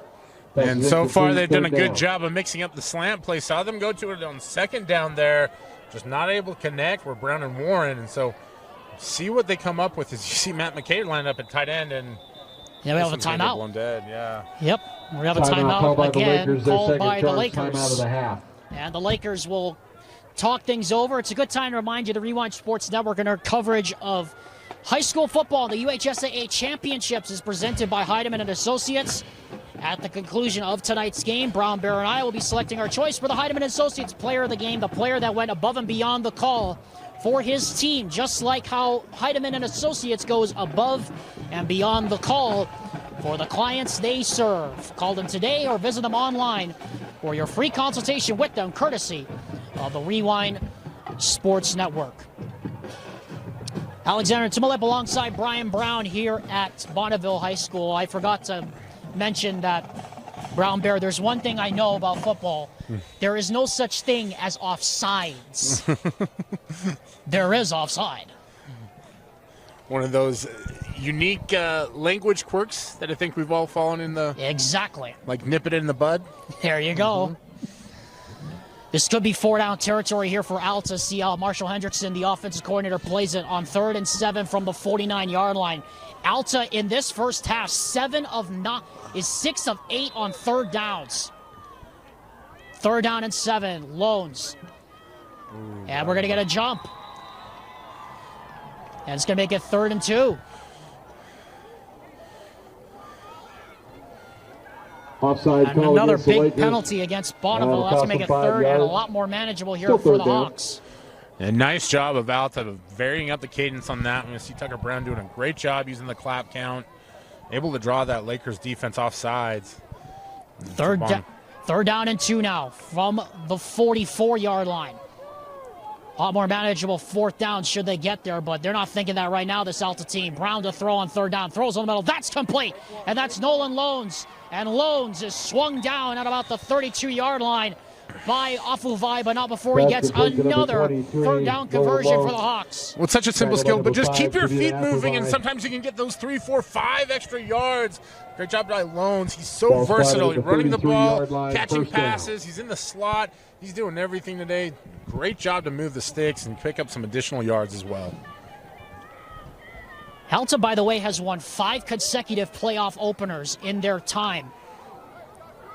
They're looking to make it 6 in a row here tonight and threatening to add more to the scoreboard here. 5.5 minutes to go, still very early days. As Brown looks to pass, throw, that is complete to Morton. And Morton is going to get swallowed up by a host of blue shirts at about the 23-yard line, making another 1st down. You could see Morton just feel the defenders around him. Does the smart thing, secures the ball, and then able to dance his way for a few extra yards. Great job. Once again, Alta has scored on every drive they've been on here in the first half. They lead 17-7 with under 5 minutes to go here in the first half. And another impressive drive here by the Hawks. 2nd and 1, Brown to throw, throws on the middle. That is through the hands and incomplete, intended for Breck Warren. Brown's pass intended for number 88. And it'll bring up yet another 3rd down. And if I get my count right here unofficially, Brown Bear, this will be the 4th attempt on 3rd down on this drive alone for the Hawks. I think you're right on that one. You see Warren heard footsteps as Diesel City out there bearing down on that one, and the ball scoops through his hands. And for Alta, this is going to be a much more opportunistic 3rd down. 3rd down and a yard. Brown tries the double clap again and no jump. Looking to throw. Brown into the middle. That's complete. Who else? McKay. And he gets sandwiched right at the 18-yard line. More than enough to move the sticks. And you can see they're doing a good job. The wide receivers are finding the spots in the zones where they can just settle down. Tucker Brown doing a nice job of rifling it in there, not allowing any hands or anything to get in the way. And another shout-out to that Alta Hawks offensive line is they're keeping that pocket open so Brown can find the lanes to throw to. Approaching 4 minutes to go here in the first half. 17-7 in favor of Alta. Brown from the shotgun, 5 wide receivers in the pattern.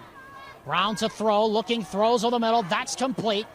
And getting swung down at about the 10-yard line number 11, Cole Albrecht. Is Cole Albrecht, who lined up as one of the receivers as the H-back. We talk about him a lot on the defensive side of the football, but showing some versatility there with the reception. Alta, again, this kind of muddle style of huddling where it's just you get together in groups. Becomes so popular at the high school level. Triple wide receiver now lines up to the left. Warren is the single wide receiver at the bottom of your screen, off to the right. Loans goes in motion, and Brown looking to throw into the end zone. Fires, it's tipped, and it's nearly picked off.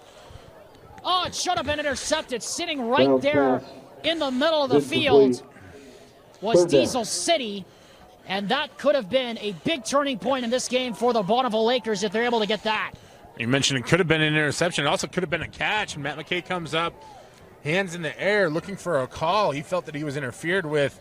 I'm not sure that there was enough contact necessarily for the officials to agree with him on that one, but now puts Alta into third down again. This will be the 5th third down by our count on this drive for Alta. They've converted all 4 of them. 3rd and 3 from the Bonneville Laker 10. Looking to throw, throwing, and making the catch is Evan Morton, and a first down again for this Alta offense as they just continue to just work their way right down the field. Morton is such an impressive athlete, but you're starting to see him really develop into a go-to receiver. Does a great job securing that one, almost able to break it in, and now Alta up and ready to go with the jumbo package. And they give it to Loans, trying to surge forward into the end zone. And he gets middle to number 23. To maybe the 2-yard line, so it'll be 2nd and goal from the 3. Alta has had 5 third downs on this drive. They have converted on all 5 of them. And we're going to have yet another timeout burned by Jance Afuvai as, again, substitutions taking too long to get off the field. It was a nice bit of coaching of Alta. They were ready to go with the substitution package. Put the jumbo package in for the very first play. Bonneville not able to sub in time, and it's those little tiny moves, the chess match between coaches that can really make a huge difference. Starting to see that here, and on top of that, we're at almost a 7-minute drive now for the Alta Hawks. I was about to say, yes. I mentioned the multiple third down conversions. This has been one of the more impressive drives that I've seen from a high school program. You've had a good mix, a little bit of run here with Tucker Brown and Loans, trying to push it into the end zone. And you think about it, Brown Bear, this drive started back at the 27-yard line off the 4th down conversion. And there were 3 or 4 separate times where Bonneville looked like they had this Alta offense off the field. But you see the talent disparity starting to maybe become a factor here between these two teams. Well, and it's a game of snaps, right? You get a 10 to a 12 snap drive, and that Bonneville Lakers defense starts to fatigue. A few players going both ways for the Lakers. It's not a deep roster, and like you mentioned, Alex, not deep with talent either. 2nd and goal now from the 2. And we're going to have another penalty flag, and now it's going to be 2nd and goal from about the 1.5. Or however close it is. Offside call against the Lakers. That'll move them half the distance. So it's a foot, yard and a half. And you talk about fatigue again. Easier to draw a guy offsides after he's huffing and puffing, trying to stop you all field long, all drive long. Flexbone set here. Here's a dive play for Loans, trying to shove his way. Creates a pile, and he did not get in. Goal low. And it'll be 3rd and goal. Brings up 3rd goal. At about the 1-yard line, Loans is carrying the football across the goal line, saying he got in, but his forward progress was deemed to be halted at about the half-yard line. Yeah, great job there by that Bonneville Lakers front, digging in, just creating a wall. Loans not able to get through or around. Didn't want to risk going over the top, and so now Alta's going to go back to their more familiar spread here on 3rd down. We'll see how this works out. I'm a big believer that you want to be consistent when you're inside the red zone. It's a big switch. 3rd and goal from the 1. Looking to throw, and throwing is Brown, and throwing into the end zone and getting it batted around and dropping incomplete is Albrecht. And it's going to be 4th and a goal from the 1. Brown's pass intended for number 11. And now Brown Bear, now what do you do? Now what do you do here? 17-7, you got a pretty sizable lead here. I think you're in good position to go for it. And the good news is you got your regular personnel out on the field, right? Tucker Brown made a pretty good throw. Albrecht on that one. So they're going to go for it, Alex. 4th and goal at the 1. And it looks like they're showing pressure. And they're bringing it. And the throw is batted away and incomplete. And the Bonneville Laker defense shuts the door. What a stand. First down, Lakers. batted away, I believe, by Keaton Foot. Or it could have been by Jaden Hansen, the edge rusher. Either way, Bonneville finally gets off the field.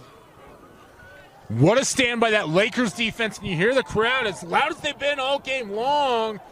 Huge, huge stop, and now with 2 minutes left, maybe enough time to try and get in field goal position, maybe even break a few plays. Oh. Don't have any timeouts, as we mentioned. Like, it's been kind of a cavalcade of adaptation here on that last drive, but this offense has done a good job of being able to move the football and find explosive plays. We'll see if Coach Alfuvai and his staff have one more in the bag. You feel like they're probably going to throw it here on 1st and 10 from the 1, and they are. Pass is caught. That's Cantwell. And he's going to get wrestled down at about the 7-yard line. Again, 2 minutes to go, no timeouts for the Lakers. Yeah, and this is always the tough part about it, right? Getting some urgency in your offensive set. Cantwell picks up a few yards, give him some breathing room, but it's the time ticking off the clock. It's almost 20 seconds on just one play. Shotgun formation again.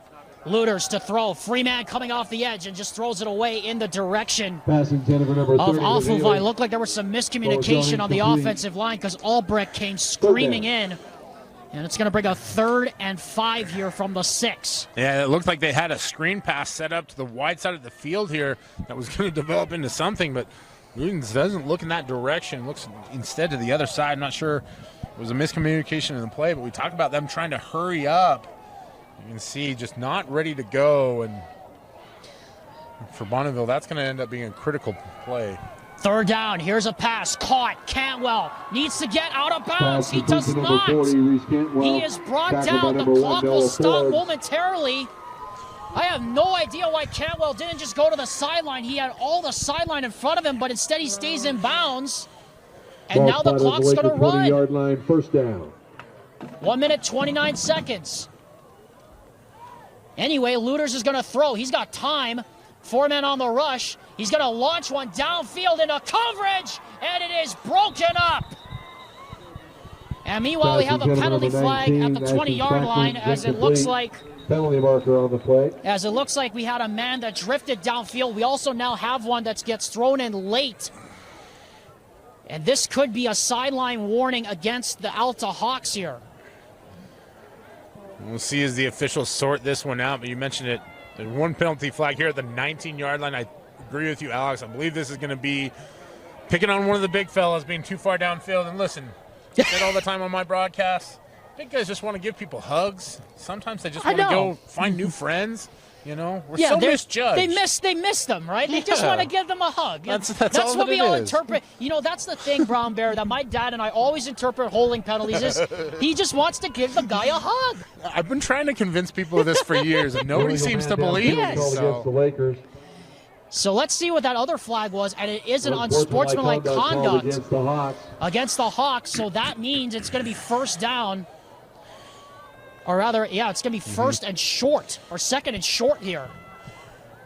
And so if you're watching at home and wondering why one penalty was enforced but the other one was not, so the unsportsmanlike is an after the whistle penalty. Right, exactly. So that's why they're not able to get the full 15-yard out, because they mark off the illegal man downfield and then the unsportsmanlike.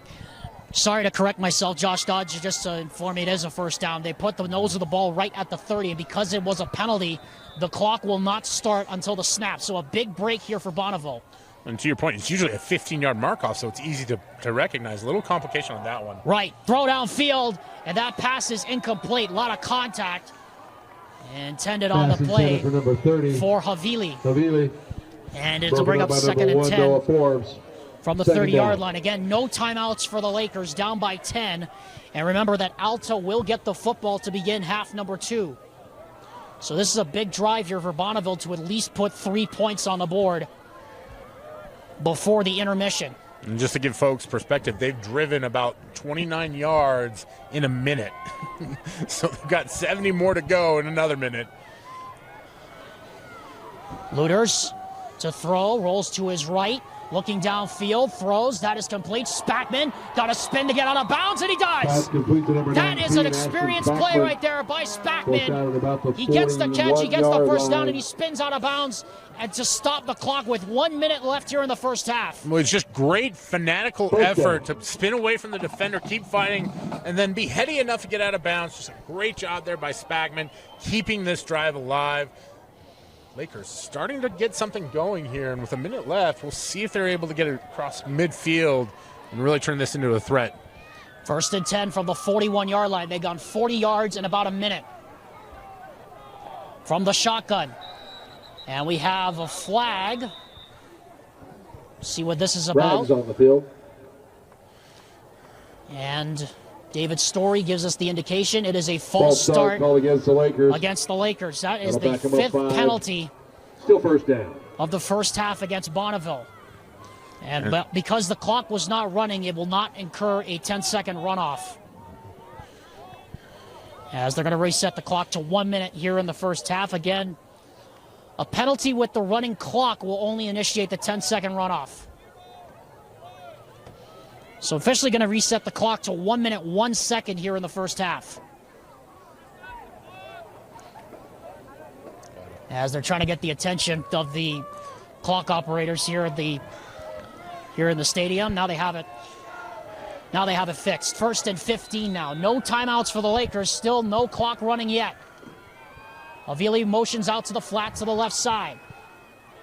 Here comes the blitz. Luders to throw. Throws the wheel route. Wide open. That's Spackman. And Spackman is hog-tied down inside the 43-yard line. That's enough for a first down. As they're going to move quickly again. They'll set the ball, and then they will move the clock. Under 50 seconds to go. Don't think the Lakers have to be in any particular hurry here. They still have plenty of time. Plus, they have the whole field to work with. Luders to throw on first down. Luders to throw. Throws over the middle. That is incomplete. And again, a lot of contact, but no flag. Intended for Brody Willis, but more importantly, it stops the clock with 35 seconds left here in the first half. That it does. You still have plenty of options in the playbook in terms of what you can do. Bit of a dangerous throw there, as it's a deep out route in the middle of the field, so you wouldn't be able to get out of bounds. So if you're Bonneville, take a second to catch your breath. Think if you can work something to the sidelines here, pick up some chunk yards. You got 35 seconds left. Still plenty of time to get a score before half. H back in the formation. Havili is the tailback. Luders to throw. Chip block up the middle. He's got time. And now just throws it to the sideline and throws it away. Nobody open downfield. And it'll bring up 3rd down here with 28 seconds left here in the first half. And one thing that's happening is Luders is looking to just one half of the field. It's something that you do as a coach to try and simplify the reads for a quarterback. And so at this point in time, he's letting time tick off the clock that he really can't afford to do because he's just waiting for that route to get open. Trying to wait for the pattern to ripen, as my mentor Jim Leahy would say. Now 3rd down and 10 here. From the 45-yard line. Got to get to the 34-yard line for a first down. Luders to throw. 4 men on the rush. Rolls to his right. Looking downfield. Throws, and again throws it away. In the direction of Reese Cantwell. And it's 4th and 10 with 22 seconds left here in the first half. And again, Brown Bear, you're kind of here in no man's land with 23 seconds left. And Alta, you think probably they're going to be bringing the house here on 4th and long. Yeah, I think the biggest thing is with 22 seconds, 23 seconds left, is magically another second just disappeared. I don't know what happened there. Don't know what happened either. Because I saw 23 as well. We'll leave that up to the clock operators, but it really forces the issue here for Bonneville. You got to get it. 4 men on the rush. Luders to throw. Throws it deep into coverage. And it is intended for Willis, incomplete. Number 7, Brody Willis, is overthrown. And now incomplete. Alta has 16 seconds left and 2 timeouts. John McAllister has already hit from 43 yards in this game. And so it would be another opportunity for Alta to get at least 3 points on the board before the intermission. Not only that, but you've got speedsters at the wide receiver position, right? McKee is a big target down the middle, but Morton a really fast wide receiver along the outside. Tucker Brown, plenty of arm strength to get it out there if you so choose. And with 16 seconds, why not take a shot? At the very least, try to get yourself in good field goal position. 2 timeouts left for the Hawks. Brown to throw on first down. Pass is almost intercepted. Incomplete, intended for Morton. Intended for number 3, Evan Morton. Good coverage again. Cole closing down the angle quickly. 22, Tyler Cole. And it leaves them with 12 seconds. They've gone to that well a few times, trying to get a quick pickup there. Again, they have the 2 timeouts, so even though you're thrown in the middle of the field, you can call timeout quickly, get that clock stop. But Bonneville well prepared for that one. 12 seconds left here in the first half. 2nd and 10 from the 44. Pressure being shown off the edge, and they're bringing 4 this time. Brown looking up the sideline, throwing, and making the catch and getting out of bounds quickly is McKay. There's now 8 seconds left. And the clock will stop as McKay got out of bounds. First down. Alta doing a good job of running plays, just 4-second increments as it goes from 12 to 8 on that one. And so you should have just enough time here, hopefully, to get your field goal kicker in range. And McAllister does have a big leg. I don't know if he has 50 in him tonight, but we may find out. Before that happens, Marshall Hendrickson sees something and he signals down to head coach Blake Burdett to take a timeout with 8 seconds left. And we'll take one with them as well. Back in 30 seconds after this word from Mountain Land Truck Outfitters with Alta on the move prior to the end of the half. 8 seconds left here in the first half. Alexander Timolip alongside Brian Brown here at Bonneville High School. From the 46-yard line here for the Hawks. 1st and 10. And again, pressure being shown off the edge. And they bring an extra man, and Brown drops the snap. And a timeout is called with 5 seconds left here in the first half. And of all the things that could have happened, Brown Bear, that was not on the bingo card right there. Yeah, one of those things that you just expect to happen every single time, and you exactly see entirely what happened. Looked like the snap was a little short, and Brown just bobbled it enough and wisely jumps on top of it, but unfortunately forces the Hawks to burn their final timeout. And more than that, it's a loss of yardage, so it takes you out of any kind of opportunity for a field goal here. And now with 4 seconds left, you're basically calling the one play. You and I just looked at each other. We know what's coming. We know what's coming. The Aaron Rodgers Hail Mary here at the end of the first half. The Hail Aaron. Yes. Is it the Hail Aaron or is it the Hail Rodgers? I don't know what it is. I would think it's Hail Rodgers, but what do I know? I don't know anything about football. I went first name because Mary is the first name as well, but who knows? Yeah, maybe it wasn't, you know. There you go. Anyway, 2nd and 15 now. This will be the last play of the first half, barring a penalty on the defense. And Brown is going to step up and loft one up the sideline and incomplete. There are no flags, and that will take us to the end of the first 24 minutes. The score, Alta 17, Bonneville 7. And Brown Bear, I now turn to you, and I have to say that, you know, Bonneville has to be feeling very fortunate right now. It's only a 2-score game because, like we said, Alta's had their moments in the first half, 17 points, and they scored on all 3 of their first quarter drives. But there are 2 drives here in the second quarter. They go 3. They get stopped on the goal line, and then they fail on the Hail Mary attempt right at the end of the first half. So despite the fact Bonneville has been dominated for most of this first half, the Lakers very much still in this. A big reason for the big 4th down stop there at the 1-yard line. They're able to hold Alta. They drove basically the length of the field, and that was a big stop, allowed them to get out of there. Finally getting a stop, as you mentioned, as Alta had scored and finished every single drive up to that point and really felt like the Hawks were in the driver's seat. Now Bonneville goes into the locker room with 17-7. Hawks, I do believe, get the ball coming out for the half. But that, right, nevertheless, it's that energy, that momentum, that little bit of belief. You know, that little bit, like I said, it was the loudest cheer I heard all night when they got the stop on 4th down, and it gives you just that much more energy to come out in the second half and duplicate it. And like you said, for the Lakers, everything is available to them here in the second half. It should be an interesting second half. We'll be back after halftime. The Rewind Sports Network's coverage of the UHSAA Football Championships continues after this. It is 17-7, Alta over Bonneville at the end of the first half here on the Rewind Sports Network. All right, folks, welcome back. This is the Rewind Sports Network and our coverage of the UHSAA football playoffs. Our coverage tonight presented by Heidemann and Associates. Under 2 minutes left to the beginning of the second half. Brian Brown alongside me, Alexander Twillip here at Bonneville High School.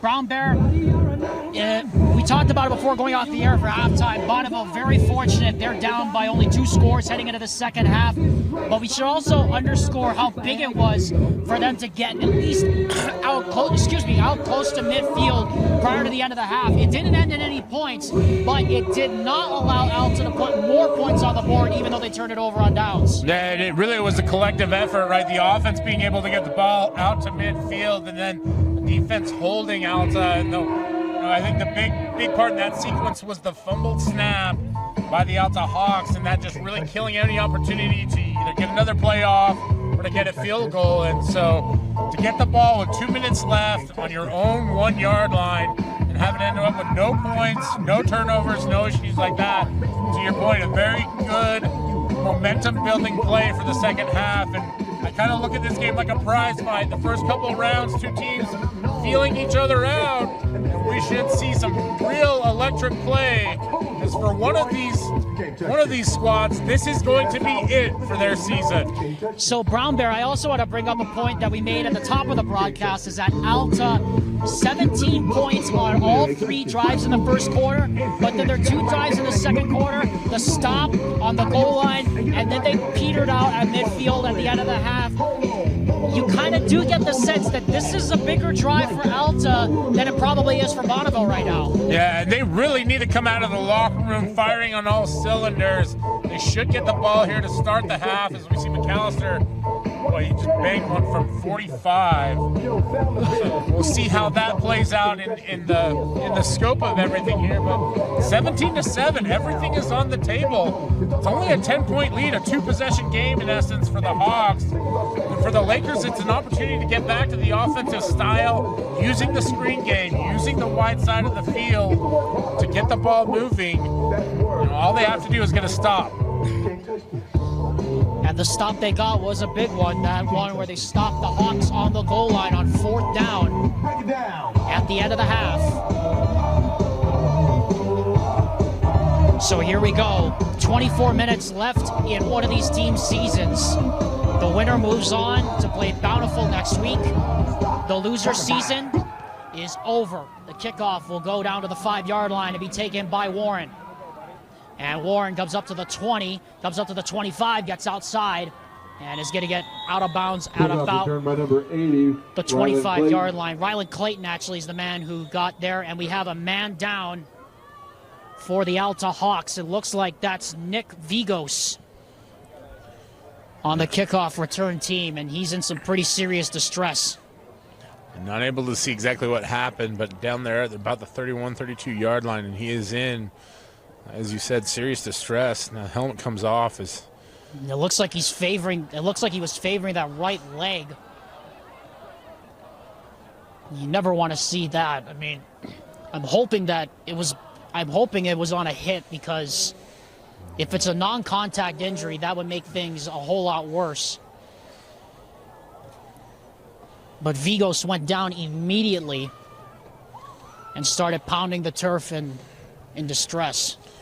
And it happened almost simultaneously at the end of Warren's return, as he was able to get the ball out to about the 32-yard line on that one. Yeah. Doing a good job of following his blockers. And, boy, we talked about hype it all up, and then all of a sudden to have an injury like this, you wonder how teams will respond, especially the Hawks. And good news is up on his feet. Looks like he will be taken off the field. Yeah, and he is putting absolutely no weight at all on that right leg. So that's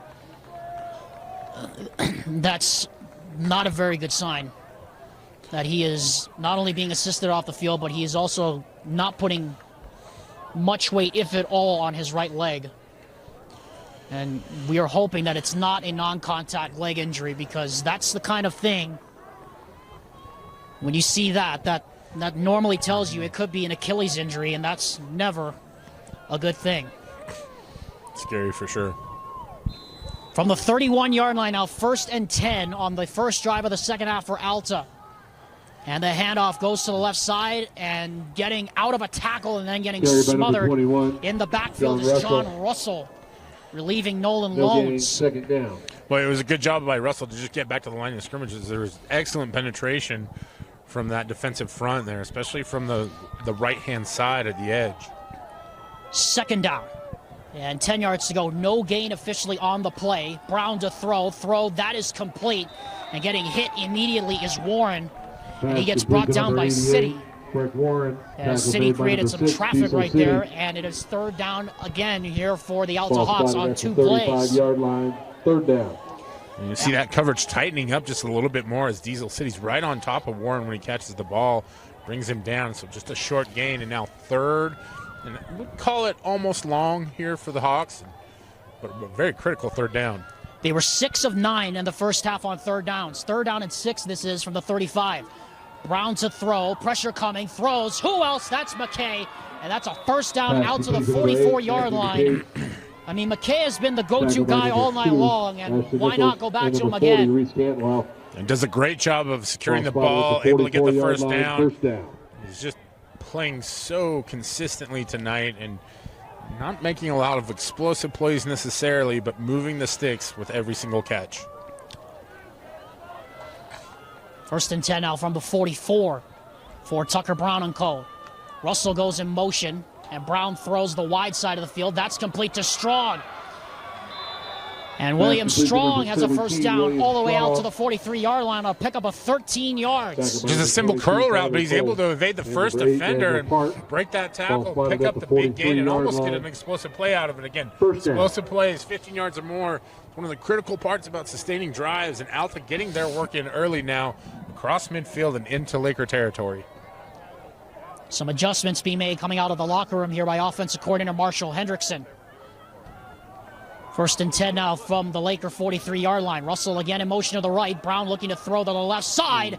And it's overthrown, incomplete. Maybe a little too much steam on that pass for Evan Morton. Like you said, a little extra zip on that one, and Morton's in a good position. He just zings that one out there a little outside of his reach and falls incomplete. And now Brown will need to settle down just a little bit on that, find that rhythm again. They've got something good going here early on, but second down. Haven't seen them run the ball a ton here. Again, Russell back in there. We haven't seen Loans. I don't know if he's injured or what the situation might be with him. Well, Loans is standing on the sideline. So this must be Marshall Hendrickson giving him a blow here, and Russell going in.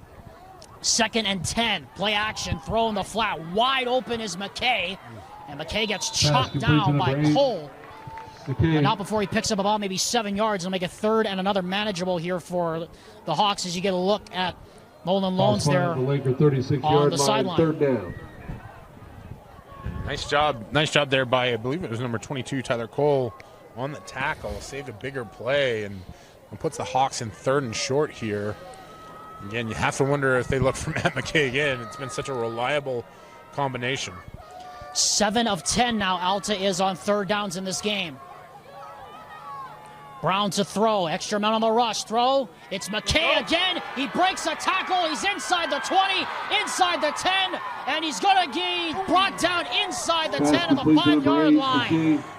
Matt McKay, just everything Alta needs him to be here so far in this game. Bonneville's done such a good job of bringing him down on contact on that one. McKay breaks through the tackle, gets across the field, almost puts in the end zone. Hawks up, ready to roll. And it is a play-action roll by Brown to the end zone. Caught. Touchdown. William Strong was thrown into a whole bunch of traffic, but Strong able to make the catch. And the Alta Hawks with a big play coming out of halftime. And they now put 23 now on the board here against this Lakers team. Well, Strong was the catch, but also Strong was the throw. And Tucker Brown, as he threads the needle, able to find his receiver in the back of the end zone for 6. And McAllister makes it a 24-7 game. 8:54 remaining in the third so with quarter. 8:54 left here in the third quarter, the Hawks now in the driver's seat. They're up 3 scores here at Bonneville High School. Alta Hawks lead 24-7 here. Alexander Tim up alongside the Brown Bear, Brian Brown, here at Bonneville High School. William Strong with the touchdown catch. Tucker Brown, his 3rd touchdown pass of the evening.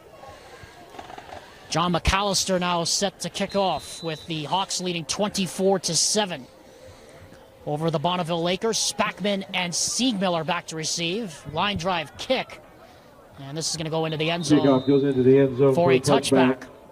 Ball will be spotted at the Lakers. So Brown Bear, I turn to you now, and Bonneville's down 17 points. They got a quarter and about 9 minutes worth to go ahead here and get 3 scores to try and save their season. Well, and they've got to attack it the same way you attack eating a 1,000-pound elephant, right? One bite at a time. And so for them, it's all about this drive, taking it one play at a time. And it's such a cliche that we hear all the time, but there's a reason that cliches exist. It's because they have relevance. And so expect the Lakers to get back to a lot of what we saw early on in the game, using the screen game, using those sideline passes to get those small chunks.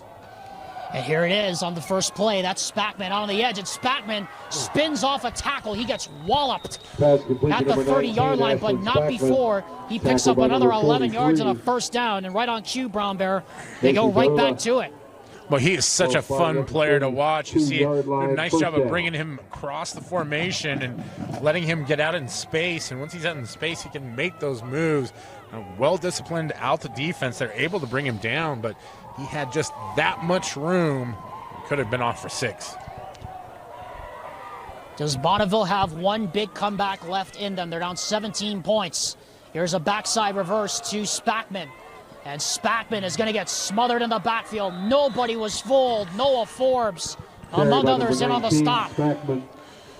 And nice job there by the Hawks defense being prepared for the reverse. And obviously they're going to know where number 19 is on the field, especially after how efficient he was, efficient and effective in the first half. And able to stand up, take him down for a loss. And for Bonneville now, it's behind in the count in essence. And then, 'tis the season for baseball as well as football. So we'll mix some metaphors, not too many, I promise. Not too many of them. Second and long at 13. Here is a reverse backside. Spackman looked like they were trying to set up a pass. Now he's trying to come back to the near side, trying to get some friends, and he didn't get a whole lot. Carry, give it number 19, Spackman. And covered about 50 yards, ended up with maybe 1 or 2 yards of positive yardage, and you have to tip your cap at that because he really had to work to get back to the line of scrimmage. And now 3rd and long here for Bonneville, trying some trickeration, trying to shake things up.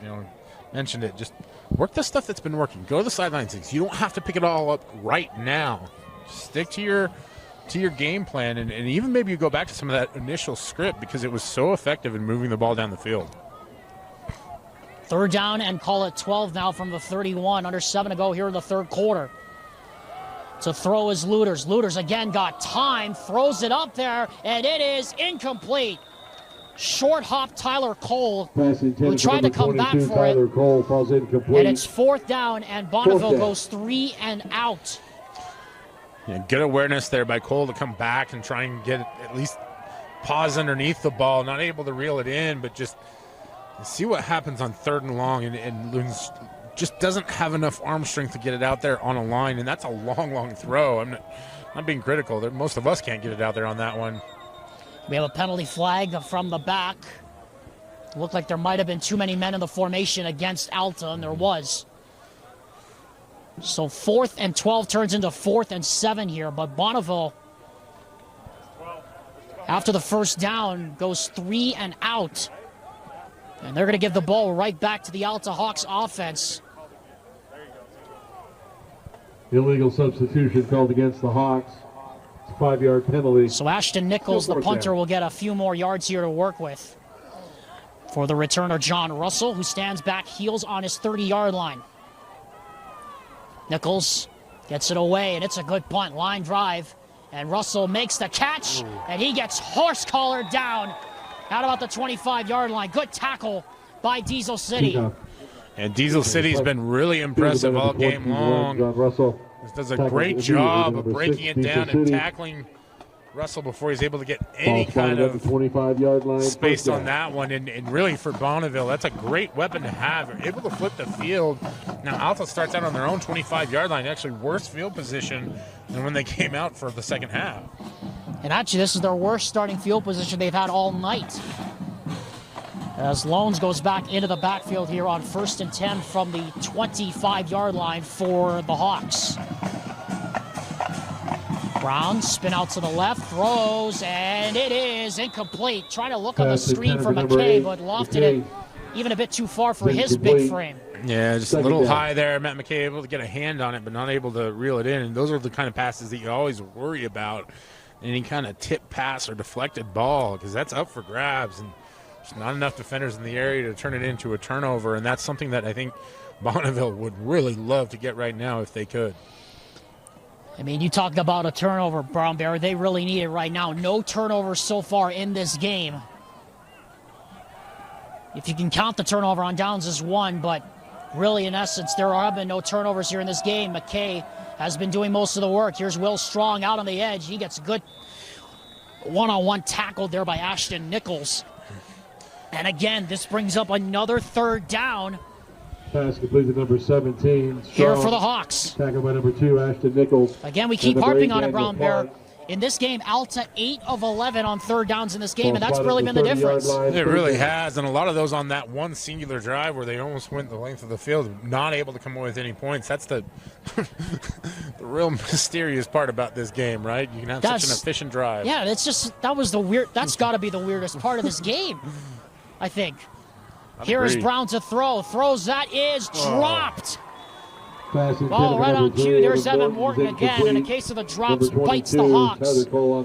Tyler Cole on the coverage. And for the first time tonight, the Alta Hawks will send out the punting unit headed by John McAllister. Yeah, and with a 17-point lead, this is a good choice there by Coach Coach Burdett.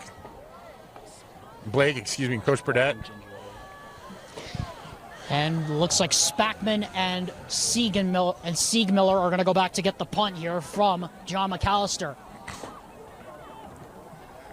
Snap to McAllister, rugby-style punt. It's a sidewinder off the left side. And it is going to take a hop right into the arms of Siegmiller, and he gets walloped at the 30-yard line. Good coverage downfield by that Alta Hawks special teams coverage. Bennett Coaster, among others, on the stop. Good time to remind you, the Rewind Sports Network and our coverage of UHSAA Championship football continues next week, Friday. Check KSLSports.com for where we'll be throughout next week. We know we'll be at one game. Join Jake Hatch and Nate Carter for Lone Peak against Harriman. What an interesting matchup that will be down in Alpine. Coverage starts at 6 p.m. next week, Friday, on the Rewind Sports Network. A lot of the higher seeds getting the bye week off. That's right. Able to come out and watch some teams that maybe don't get as much attention from Rewind this week. Really exciting. Exactly. 1st and 10 from the 30-yard line. Can the Lakers get something going? Throw. That is complete on the sideline. Getting up the sideline and getting bumped out of bounds is Briggs Taylor. And Briggs Taylor has a first down to the 45-yard line. Yeah, one thing you notice about these Bonneville wide receivers, they're all able to get away from initial contact. Not sure if that's something worth Alta, where they're just not breaking down well enough on the tackles. But they're able to get that big yards after contact, the yak, if you will. And that one turns into a first down. Again, goes back to my original point. Take the small stuff, the easy stuff. Turn it into something big rather than trying to keep going downfield too much. Bonneville trails 24-7. Looters to throw, and before all that happens, we have a flag and another false start called against Bonneville. That's going to be their 8th penalty of the game. False start called against the Lakers. That's 5 yards. This is what we talked about, Brown Bear. This is what's been hurting Bonneville, all these self-inflicted errors. 8 penalties now in the ball game have put them behind the, and they're behind the sticks again. Yeah, the good news is it's first down, so you still got some time to pick up that yardage. Bad news now is it's 1st and 15, right? And so that does kind of force you in to a different play calling mode or a different thought process at the very least, trying to pick up those extra yards, and just the self-inflicted stuff has to end if Bonneville wants to win. Alta, by the way, has committed 6 penalties on their ledger tonight. Bonneville 8, so it's been a flag-filled contest, mostly small penalties, besides the big one we had earlier with the unsportsmanlike conduct penalty against the Hawks. 5 into the pattern here for Looters. He swings out on the flat. Spackman cuts it back. Spackman switches arms, and Spackman is blocked down. Brought back maybe about 3 or 4 of those yards before he finally got taken down on the play by Mason Tuala. Nice job by Spackman and pick up the yardage, but may have gotten away with one, as it looked like there was a Bonneville Laker that had just showing a little love and positivity out there. The old Brian Brown just trying to give somebody a hug. A little love and tenderness. Yeah. Again, always grateful for the officials and the work they do. It's very, very hard for them to see everything, especially with as much as is going on down in the field. Our second down and 12 now from the 42-yard line. Good one-hand snag by Luters. Blindside pressure comes. That pass is caught. That's Spackman trying to fight for yardage, and he gets waffle-boarded to the turf at about the 48-yard line. It'll be short of the first down, but it'll be third and manageable here. Third and call it about maybe 3 for the Lakers. And Luters pays the price on that one. He does a great job of reeling in the snap and then gets just obliterated by Albrecht. Able to find his receiver. And one thing that's so interesting about Spackman, he does such a good job of using his hands, not only in the catch game, but also to create separation after the catch. Able to pick up some more yards, and now third and short-ish for the Lakers. Got to get these 3 yards. Cantwell goes in motion, the H-back to the left, and they bring 4. Luters throws on the middle, wide open. That's Spackman. And Spackman down the sideline and shoved out of bounds at the 25-yard line. So as Matt McKay's done the work for Alta, 19's doing the work for Bonneville, and that's a big first down for the Lakers. Yeah, it's a big first down. It was a big play for him. You can see the reaction at the very end. He felt like the sideline caught up to him too quick because he had head of steam going towards the end zone, and he's going to his knees to try and catch his breath a little bit. He's had a busy second half. He has been the workhorse for the Bonneville Lakers. 4 minutes left here in the third quarter. A score here by Bonneville makes it a 2-possession game heading to the fourth. And the Lakers have about 60, and the Lakers have 16 minutes to save their season at least force overtime. They need 17 points to try and force the fifth quarter. Here is a play action and the pass out to the flat. That is Cantwell, and Cantwell gets leveled in the flat. Nito Fonua read that play perfectly. It was a big hit by Fonua as well, as he finishes strong in that play and walks back to the secondary with a little bit of swagger. A good stop for that Alta Hawks defense, and you can see why Spackman has been getting so much work. Just haven't found anything else yet in the second half to really duplicate his production. Second down and 10. No gain officially on the play from the 29-yard line. Cole comes in motion to the left, and Luters with 4 men on the rush. Got time, throws, and the pass is broken up. Great job. Broken up on the play by Bennett Coaster. Intended on the play for Briggs Taylor, and it's third down again. Just a phenomenal job there by Coaster, as he's able to get a hand on the ball and knock the ball out. Just this Hawks defense bearing down when they need to most, as Bonneville's threatening here. The 29-yard line and 3:17 left to play. Those opportunities to score are starting to dissipate. So from the pistol now, Luters. And you talked about it, Brown Bear. The scoring opportunities are starting to minimize here for Bonneville. They need to score. Even just a field goal on the board would give them a long way to go. Luters to throw. Again, got time, sidearms it out to the right, and didn't get enough on it. Incomplete, intended for Cantwell. No flags on the field, and once again, 4th and 10 from the 29-yard line. Brings up fourth down. And given the time and the score where it is, Brown Bear, I can't see any other option for Bonneville, as you have to go for this. Yeah, and you've had too much, you put in too much work already for this to end, you know, with a missed field goal or even something worse potentially, like a block or a missed snap. And so at this point, you have what you have, and you're going to try and do the best you can to find something to pick up the first down here. On 4th and 10, it is going to be a task. 4th and 10, triple wide receiver lines up to the right. Now Havili comes in motion to the backfield. And Luters to throw. They twist the front. Luters throws down the middle. Pass is deflected. Should have been picked. It's incomplete nonetheless, intended for Spackman. Incomplete. But it doesn't matter. It'll be a turnover on downs. And meanwhile, Bennett Coaster is slow getting up. And he's able to get up on his own power. But again, another turnover on downs for the Bonneville Lakers. And that Alta defense tonight really bearing down, Brown Bear. I mean, I mean, it's been pretty impressive to see this Alta defense go to work here tonight. It has. It's been a tale of two halves, really, for the Hawks defenses. They're starting to really bear their claws and get after the quarterback. And you can see Luter's not a very evasive guy. He has to stand back there and pocket on that one, really put some zip on it, so much that it went through 3 sets of hands before it fell incomplete. And see, Coaster's a little slow to get up, probably got the wind knocked out of him. He really tried to get up there to catch it. 1st and 10 now from the 30-yard line. Here's a handoff. This is Loans. Carried by number 23. And with Alta on the driver's seat with 3 minutes left to go here in the third quarter, you're going to expect they're going to take as much time off this clock about 3 as they possibly can. And yeah, it's all about minimizing possession and milking that clock. yes, correct. Under 2.5 now to go here in the third quarter. It's been all Hawks here tonight. Here's a handoff on an inside zone to Loans, and Loans is able to squirm for about a yard. Brought down on the play that time by the middle linebacker, Keaton Fute. Yeah, we haven't called his name a lot, but the interior of that Bonneville defense, every time it's been tested, they've stood up strong. Nice job there by that front, we'll call him a front 6. They run that kind of 3-3-5 look. High school level, you have to get a little more creative sometimes. Yeah, based on the roster. Yeah, you have to work with a little bit what you got, right? Yep, that's right. There you go. 3rd down now, and call it 5. Play action, Brown throws in the flat. That's complete to McKay. And complete to number 8. he is going to...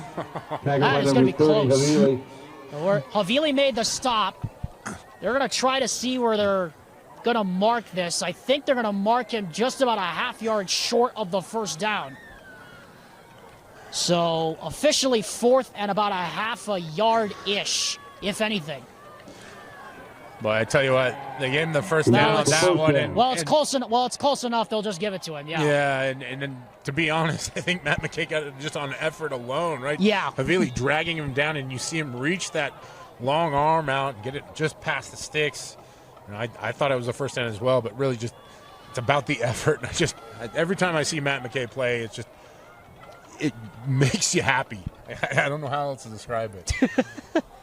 It's making us happy watching him here tonight. As a swing out in the flat. Loans breaks a tackle, able to get a block on the outside, and then finally gets wedged to the turf. Pass complete to number 23. Ashton Nichols had a beat on him in the backfield, but Loans able to squirm out of it for an extra 5 yards. I'm talking about making you happy. Loans doing a good job of making his teammates happy, breaking that tackle and getting positive yards on that. So much of high school football is about staying on schedule, and for any parents at home that may be watching, you know all about that, right? Daylight savings time's coming up. Nobody's going to be happy about that because it knocks you off schedule. And same thing when you're running an offense. Just want to try and keep those increments going. I wonder what that says about the parents currently watching in the broadcast house as well, as that pass is incomplete, thrown behind Breck Warren. Pass intended for number 88. And it'll bring up 3rd down here with 45 seconds left to go here in the third quarter. And that one just a little behind Warren. We've seen Tucker Brown, just a junior, but I think there's a lot of potential for him. He'll go into the offseason with a lot more confidence, a full season starting under his belt. And you had the advantage of having a great wide receiver and Matt McKay. There's your kind of safety blanket, and good group of receivers coming back next year. This Hawks team is primed to really grow. 3rd down and 5 now from the 44. Russell goes in motion, and we have a flag. We mentioned at one point, Alex, that it's a lot of little penalties, but those little penalties have added up to big advantages in opportune moments for the Hawks, and that one looks like it'll be just enough to get the first down. First down. Oh boy, those are the kind of plays that give a coach gray hair. You have to give up a first down and just not even get a chance to compete on a play, and it's been that kind of day for Bonneville, really. Yeah, been a frustrating one for the Lakers here tonight. McKay goes in motion on 1st and 10 now from the 49. Handoff goes to Russell, and Russell able to squirm forward for about 5 yards, and where the clock is, I would number 21, John Russell. think that might be the end of the third quarter. We'll see if the 46-yard line of the Lakers, 2nd down. Head coach Blake Burdett and offensive coordinator Marshall Hendrickson want to run one more play. It looks like they want to. And this is one of those situations where not having a play clock down in the field And it forces your hand in this situation. You don't know the exact differential between the 40-second clock as the ball is spotted and the game clock. 2nd and 5. And it'll just be an inside zone to Russell. And Russell breaking free into the clear. And brought down inside the 5 at about the 3-yard line. By number 21, John Russell. Boy, John Russell almost housed it.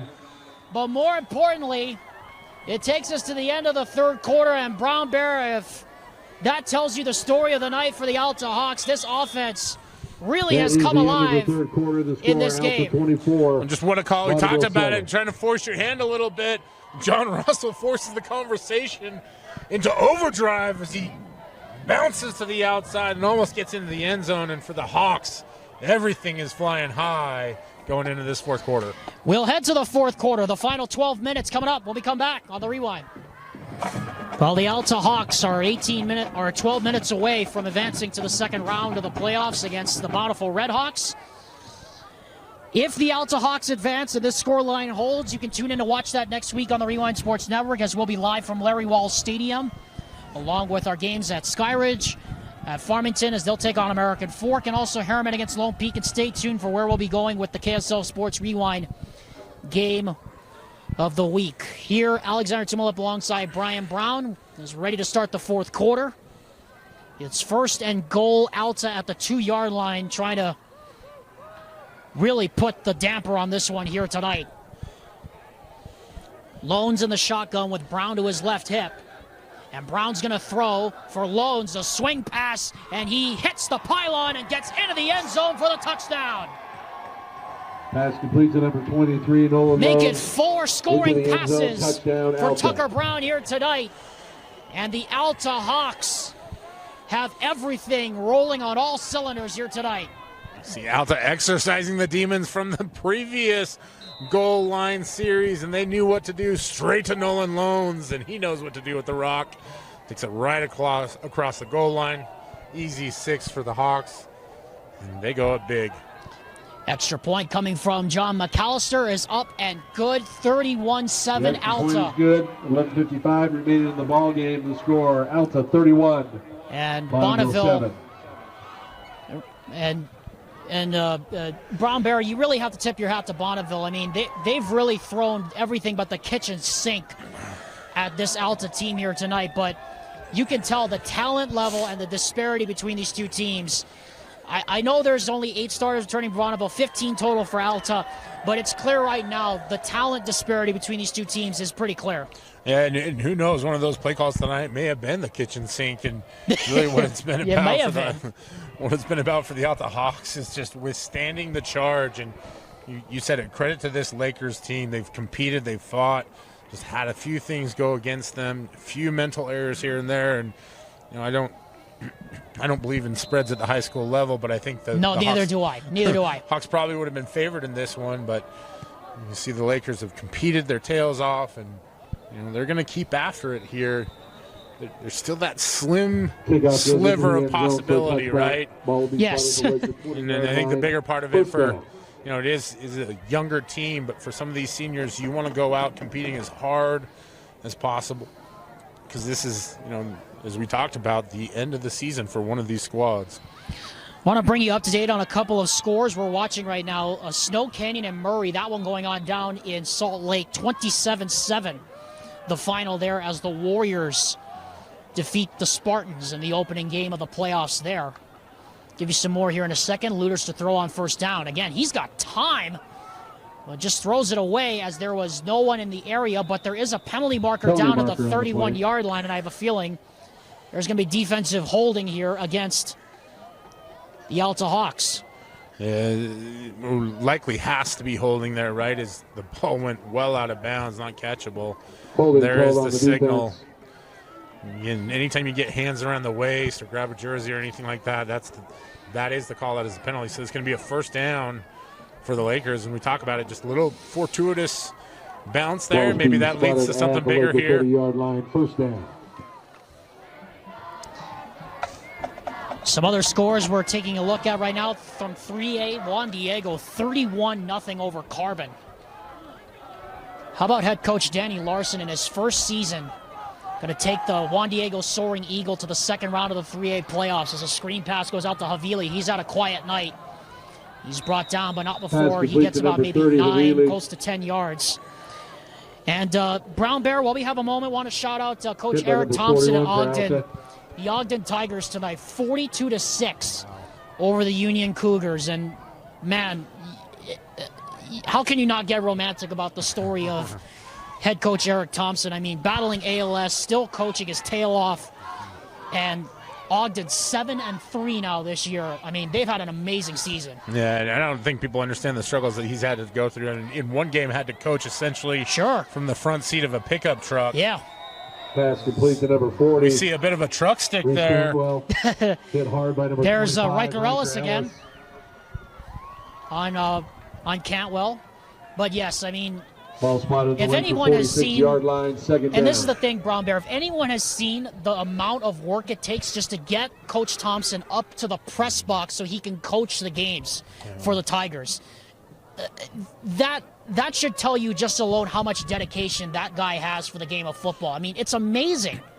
And not just Coach Thompson, but that entire Ogden community. And it goes in all aspects, the administration, everything, top to bottom, that community. It's a very proud community, a strong community. As we see flag come out late here around the 48-yard line on the Alta side of the field after the sack. But, that's a big reason for high school sports, so we get those kinds of stories and to really build communities. And yes. It comes down to so much more than just the results. It absolutely does, as it looks like we're going to have a holding penalty again against the defense, against Alta. That was, by the way, the first sack of the entire game for either side. But it's going to get wiped out by the holding. That's just going to be a hands to the face infraction against the Hawks, and so that's going to be another 10 yards from the spot of the foul. Yeah, it was a bit of a later call, too, kind of towards the end of the play, as really Looters had already gone down almost when the flag was thrown, and boy, this one is going to be very punitive as it goes from the original line of scrimmage. And ball spotted at the Alta. Not only does Bonneville get the first down, but now pushes them deeper into Hawk territory, the 44-yard line. Bonneville just trying to get something going here, down by 24 points. They were down only by 10 at halftime, but things have unraveled fairly quickly. Looters to throw, gets hit as he throws again, and open in the middle is Cantwell, and Cantwell takes a shot as he gets to the 32-yard line. Again, Alta has most, if not all, of the subs in at this point, with 10 minutes and 16 seconds left in the fourth quarter and up by 24. Ball spotted at the 32-yard line, first down. Again, if this result holds, Alta will face Bountiful next week at Larry Walls Stadium. What a matchup that's going to be. Mm-hmm. And again, another opportunity for us to see one of the best running backs in the state, Siaki Fekitoa, along with Emerson Geilman, who we were at that game 2 weeks ago when Bountiful pulled off that upset of undefeated Roy. He basically tipped 5A entirely on its head with that one. Exactly. It was basically a one-horse race at that point, if you can call it that, as Looters gets hit again as he throws. Early contact, and here comes a flag. Pass intended for number in 30, from the back. Is incomplete. And meanwhile, on the play. Looters is down and slow to get up as well. And meanwhile, Bear Turner's cramping up on that far side. Or rather, that's Bennett Coaster who is called for, who is cramping up on that far side. First down.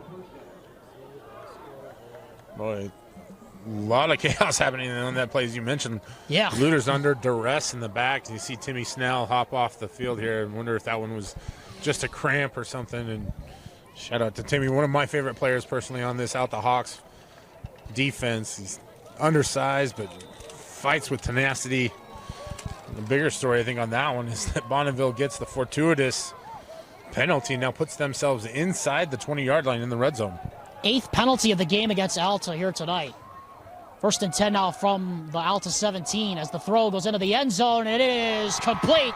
Touchdown. Pass complete to number 40, Reese Cantwell. Reese Cantwell gets into the end zone. And the Lakers finally get back on the scoreboard with 9:32 left to go here in the game. And it looks like the Lakers are going to go for 2 on this one. And smart play, in my estimation. Oh, no, they're going to kick the PAT here. So, all right. I thought here, if you go for 2 here, then that. I thought so too, but the extra point is up and it is good. So 31-14 is now your score. Remaining in the ball with game. 9:31 to go here in the ball game. Alta still 14. in the driver's seat here, up by 3 scores. Touchdown completion from Cole Luters to Reese Cantwell as the Bonneville Lakers trying to see if they can't pull off a miracle here with 9 minutes to go and down by 17 points. We expect we're going to see some form of an onside kick, whether a pooch kick or a squibber or something. As there's a lot of people lined up on that front line there and it's going to be a pooch kick. Trying to see if they can get it before it bounces out of bounds. And just an unfortunate break there as it took a sideways bounce, not a backwards bounce. It would have been a live ball. Could be spotted at the 35-yard line. So the kickoff will go to the 35-yard line, and Alta will take over there. It's a good time to remind you the Rewind Sports Network and Heidemann and Associates will be proud to select our choice for the player of the game. Brown Bear and I will have that at the conclusion of tonight's playoff game. It's presented by Heidemann and Associates, the law firm that's committed to going above and beyond the call for you, the client. Tucker Brown looking for one last drive to put the baby to bed here tonight here at Bonneville High and advance this Hawks team to the second round. Brown swings it on the flat, complete to Loans, breaks a tackle, trying to get outside. He gets brought down quickly. 23, Loans. At about the 33-yard line, loss of 3 yards on the play, and Brown Bear, that's exactly what Bonneville's going to have to do for the rest of this game. I know there's still 9 minutes left, plenty of time, but they're going to need stops, and they're going to need them in a hurry. Yeah, and that's really what Alta's fighting against here is the clock, not so much the scoreboard. And so you want that clock to tick as much as possible. So anything within the field of play where that clock continues to run is a win. In essence, willing to concede a couple of yards if necessary. Just don't want to throw any deep passes or long balls and get that clock stopping. Again, no play clocks here on the field, so they're having to keep the time on the field here for both sides. Brown's a throw on second down, looking, throws down the middle for McKay, and it is broken up. Pass intended for number 8. As getting his hand in the cookie jar right there was Daniel Park. And second down. The clock stops with 8:37 to go here, Brown Bear, and if Bonneville gets a stop here, they could be right back on the field. Huge play by Clark there. He's draped all over McKay, able to dislodge the ball there at the last minute. Just a massive play, and a great job stopping the clock there for the Lakers. 3 timeouts still left for the Lakers. Does defensive coordinator, head coach John Afuvai's defense have one more play in them to give his team perhaps a chance? From the 33-yard line, 3rd and long. Brown looking, throws, that's complete, and getting away is Warren.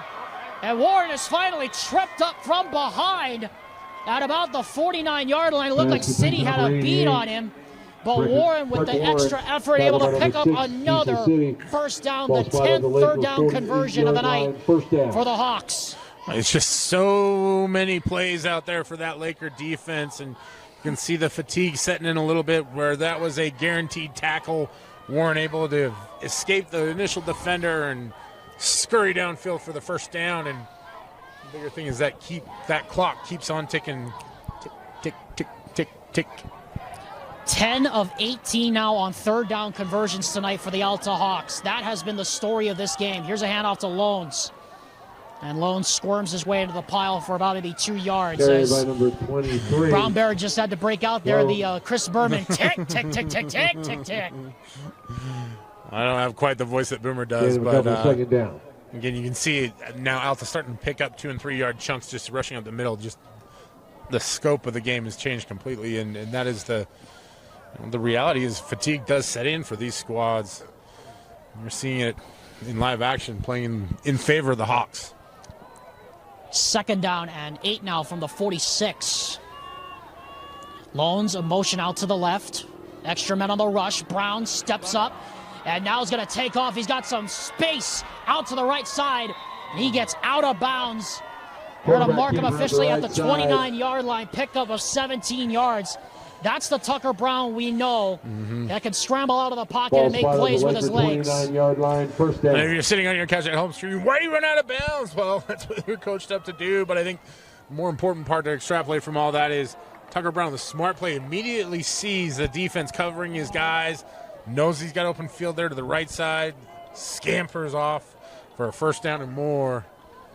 And this Alta hockey offense is in control.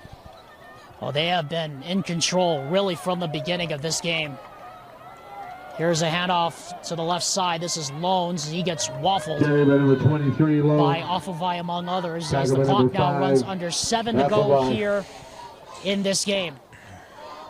And this Bonneville Lakers defense has been up to the task. You mentioned Offenvai, Puchutau. It's not the biggest of units, but man, they play and they fight hard. Still not giving up many yards in the ground game. And like you said, Brown Bear, this is an Alta team that has not rushed for a whole ton of yardage, under 60 yards averaged all season long. Second down and 10 now from the 29. Brown looking, throws. That's complete. Sitting in the zone, making the catches. Albrecht. That's a big body to try to bring down. And he gets out of bounds inside the 10-yard line.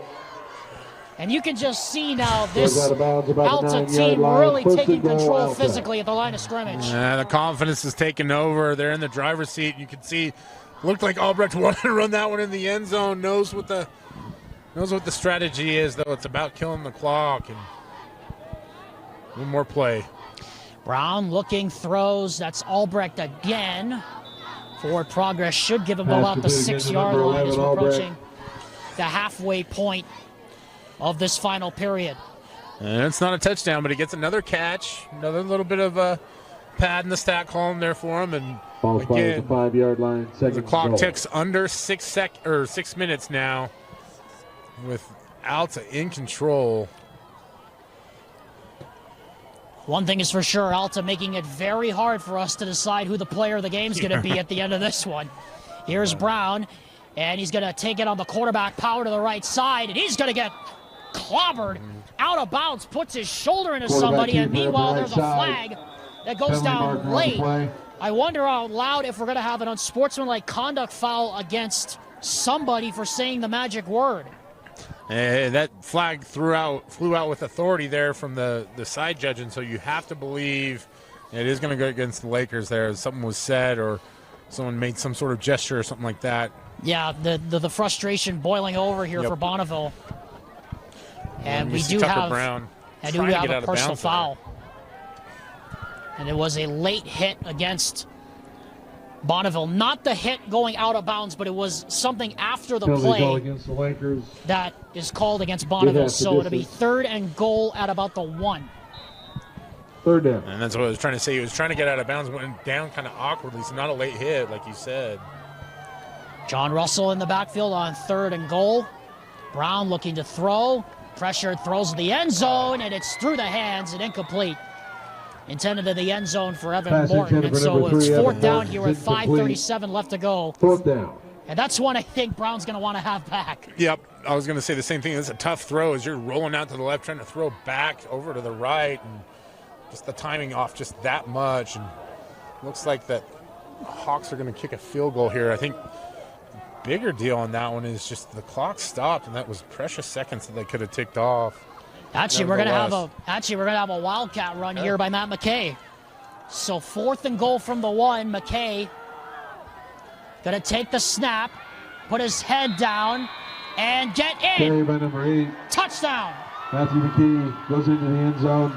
Touchdown. What a night for Matt McKay. He's done it all on the offensive side, and he gets his touchdown. And that should be the one that puts the nail in the coffin and sends the Alta Hawks to the 2nd round. Matt McKay is Mr. Everything, and fitting that this game closes out with him being the hammer running in the end zone there. off the, I believe that was borrowed, looked like it was a borrowed little wide action from the Oklahoma State last Friday night against BYU.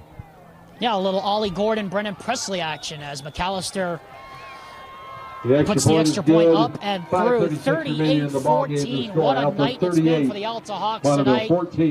And with 5:36 to go, the Hawks firmly in control and on their way to the second round of the playoffs. What a night it's been for the Alta Hawks. 38 points on the scoreboard and still 5 minutes and 36 seconds left here in the ballgame as McAllister hits a short kick that will just clear the goal line and into the end zone as Spackman thought about getting it and thought better of it. Spackman tried to activate the go-go gadget arms on that one, just not long enough to pluck that one out of the air. Guesses on where the ball will be spotted. Tiptoed on the goal line, and the 20 is right. First down, Lakers. This one, things getting a little loose as the as PA the announcer. Evening starts to wind down here. Want to bring you up to date on some more scores we've been watching. Woods Cross escapes Cedar Valley tonight, 35-27. Springville over Highland right now, 24-7. That game is late in the fourth quarter. That game appears to be over and done with. As the handoff goes to the right side, this is Havili, and Havili goes nowhere. Number 30, Havili. There's your man, Brown Bear, Timothy Snell. Loss of a couple, second down. Able to make the stop. I like to call him Mini Hulk. Is he able to get on the stat sheet finally? I'm always watching for you, Timmy. You don't have to worry about me, but just make it official. Good man. Some upsets we want to bring you up to date. Upset alerts right now. Wasatch over West Jordan right now, late in the fourth quarter. And another one we're looking at right now is Bear River over Timpanogos right now. That just started the fourth quarter. 23-14, Bear River leads that one as a swing out in the flat goes to Havili. Able to break a tackle and get to the 30-yard line. That's a first down with under 5 minutes left to go here in the game. The Laker 31-yard line, first down. West Jordan winning the region and coming off some pretty positive momentum. That would be a big upset. That would be a very big upset. But Wasatch isn't exactly a slouch either. There's a little bit of a grab there, but a coverage sack nevertheless for Timothy Snell. As we have a penalty flag on the other side of the field, not in the area where there was a bear hug. Yeah, you and I saw the same thing, I think, at the same time. And, we've hit that point in the evening, I guess. But. Yeah, it's getting to the point where everybody just wants to go home, and David Story, I think, and his crew are probably in that same boat as well. The flag's on the 30-yard line, so is an illegal substitution against the Hawks. They had too many men in the formation. And for Alta, this has been an impressive performance, but there will be a few nitpicky things like that the coaching staff will definitely zero in as they'll prepare next week. Yeah, can't have those against a team like Bonneville. They will take advantage. Absolutely. First and 5 now from the 35. Looters to throw. Penalty flag goes down. I think it's going to be a hold. Throw is deflected and incomplete. Spackman looked like he had a beat on it. But how about the play made there by Ellis along that far sideline? And the yellow hanky was tossed right in the area where I saw the hold, and I think this is definitely coming back. Yeah, and that was our guy, Timmy Snell. Mini Hulk out there drawing the penalty. Gives himself a little bit of applause. Well deserved, my man, but shout out to Riker Ellis. And you mentioned it, Alex. Like, it's going to be difficult to decide who the MVP is for the Hawks tonight. There have been several standout performers. You know, I obviously have an affinity for Timmy, but Riker Ellis has been dynamite tonight. Saw a few critical plays by Bennett Coaster as well. That's not even touching the offensive side of the ball. Noah Forbes from his safety position. Exactly. Here's a screen out into the flat. This is Havili. And Havili gets wrapped up after a pickup of maybe 5 yards on the play. Penalty was called, by the way, on the right tackle, Gage Canfield. Ball spotted at the 34-yard line, second down. See, Havili, he's a fun back to watch when he gets out in the open field. He can really rumble. And I think this will be the end of the road for him. Not the way he wants to go out. Looters looking, sidearms it again. That is complete.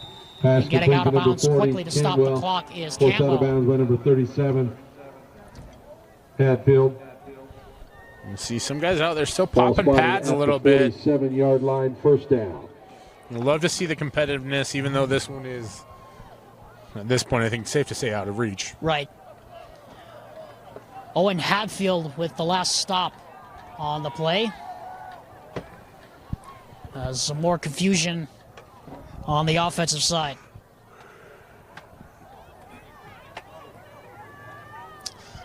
First and 10 now from the 47-yard line for the Hawks. Here is Luters, throws the fade up the sideline. Caught! What a catch! And what a throw as well. Out of bounds is Willis.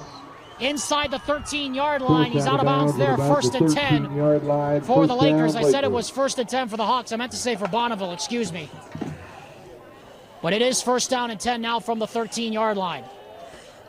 Cole Luters is not going to go quietly into that good night as he throws a beautiful ball down the sideline like he's done all day. Taking the hit, bounces right back up. He is one tough kid. Double wide receiver lines up to that near side, and it's a throw. Spackman, and no one was fooled. Owen Hadfield said, not this time. Spackman tickled it. As offensive coordinator Lance Mimnaugh try to empty the playbook here. Why not with under 3 minutes to go, or approaching 3 minutes to go here in the game.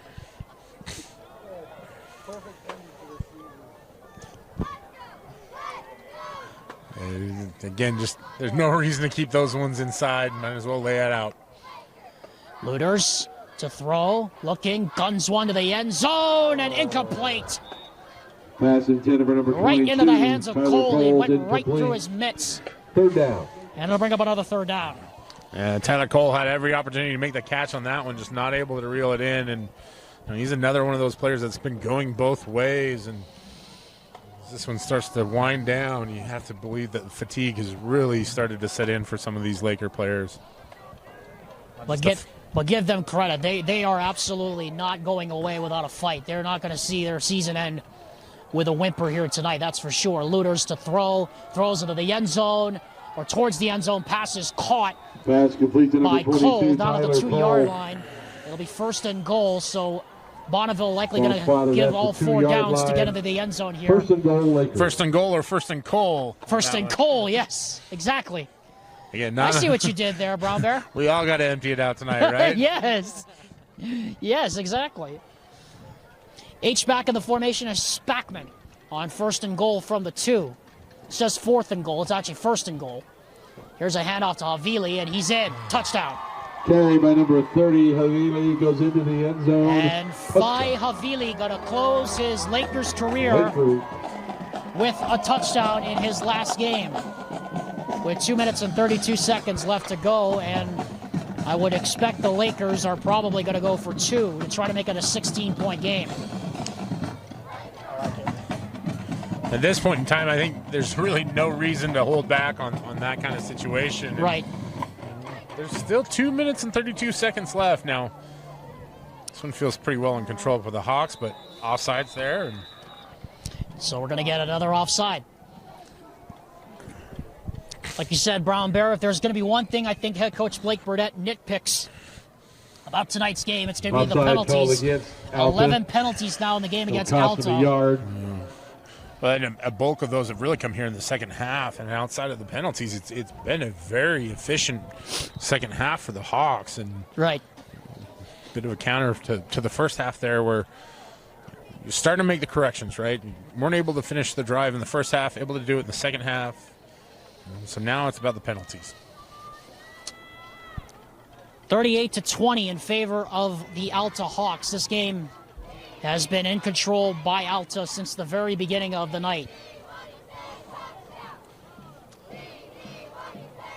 Havili goes in motion, looking and throwing that way, and making the catch for 2 is Havili. So Havili will get all 8 points on this drive, and with 2:33 to go, 2:32 remaining. The Alta lead is now 16 points. We'll take a break and come back on the Rewind Sports Network with the Alta Hawks leading 38-22. 2 minutes and 32 seconds left in this first round playoff game here tonight at Bonneville High School. Alexander Timop alongside Brian Brown. with the Alta Hawks leading 38-22 in control here this evening. And so now Bonneville's season likely comes down to one more onside kick.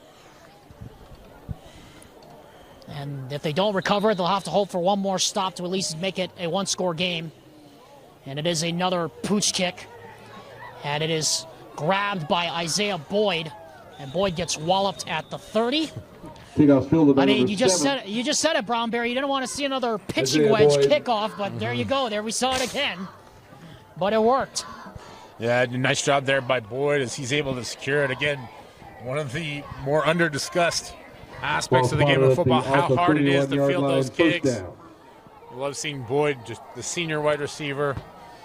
Doesn't see a lot of time out on the offensive side of the field, but you can still have an impact on the special teams. And good to see Isaiah Boyd, too, because he got hurt in pregame warm-ups. As we're going to see backup quarterback Logan Moon finish this one here tonight. Moon's first pass is caught by Russell. And Johns Afuvai, not willing to take any more chances, going to use the first John Russell. His 3 timeouts with 2:24 left to by the go. Lakers, their first timeout down by 16 points. Why not? Better just leave it out there than in. And Brown Bear, I now turn to you. And this has been one interesting start to the playoffs on both sides for all classifications. I mean, sure, we're seeing the favorites go through, but you brought it up off the top of the broadcast that this Alta team, if they can get it going, can make life a little bit harder for the opponents they face down the road. And certainly on the basis of tonight, if they play the way they're capable of, what we're seeing here tonight, they could give the Bountiful Redhawks some trouble here next week. I think 5A is so wide open this year, and you obviously have to think that Timpview would be the favorite, especially with the way that they performed against Orem not too long ago. But this Hawks team has potential, and it is a younger group, but they fight hard. They're well coached. They do it in all 3 phases of the game. If you can just tighten up the discipline on the penalties a little bit more, like you said, that could give the Hawks a run for their money. Here's a handoff up the middle to Russell. Handoff to number 21, 21, stop John the Russell. clock with 2:19 to go here in the game. Timeout called again by the Lakers. I mean, it really is a far cry from what we saw on opening night, what Josh and Gavin and I saw on opening night with this team, where this Alta team got pushed to the brink, to the very last play by that Juan Diego team.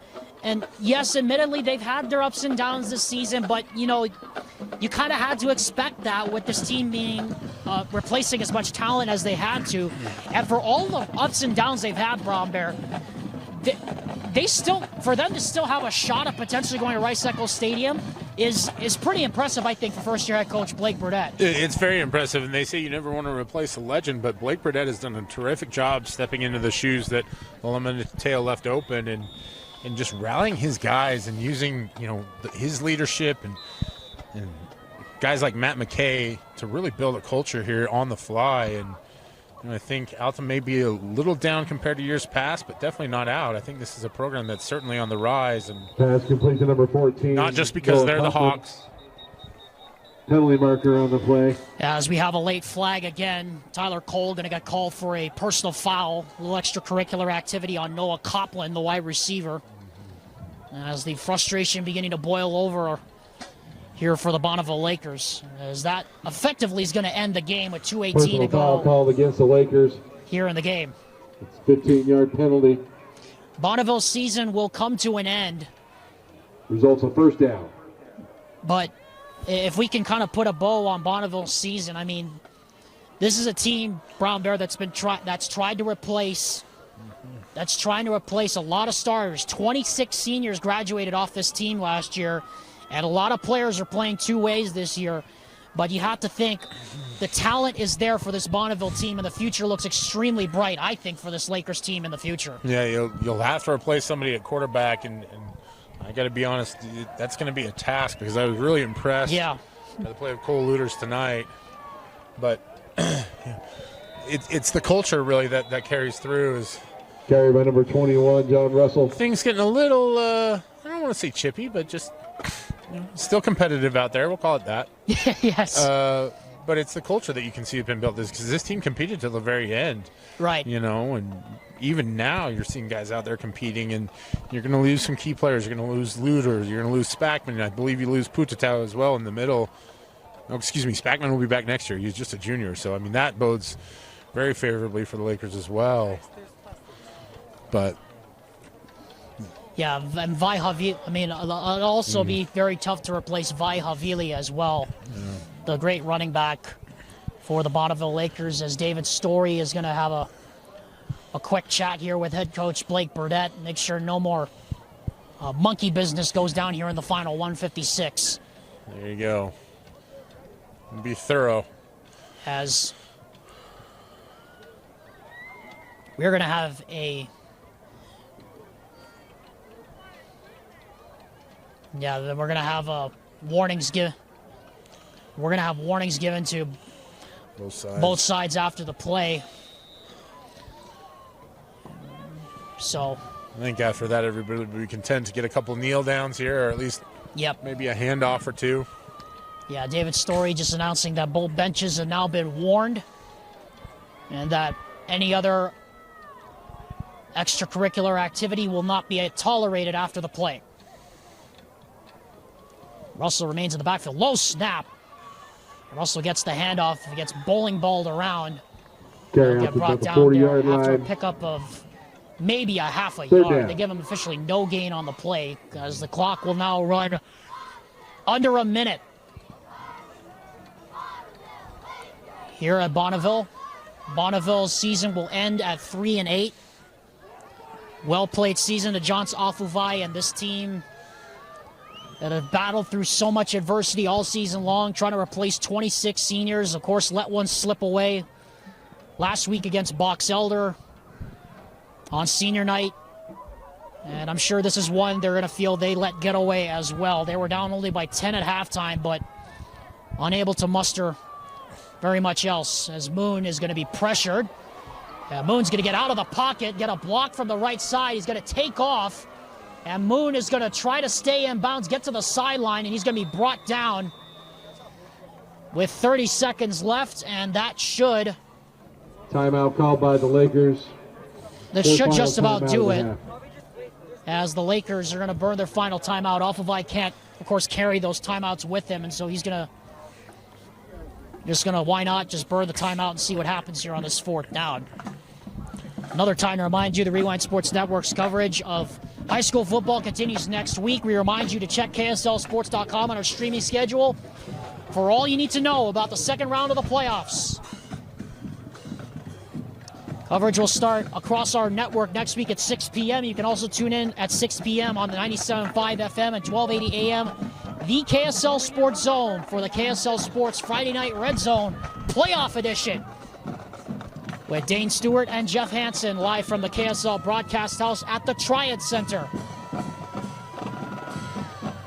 As John McAllister is going to come out to try a 54-yard field goal here, which in essence will work like a punt if he can make it.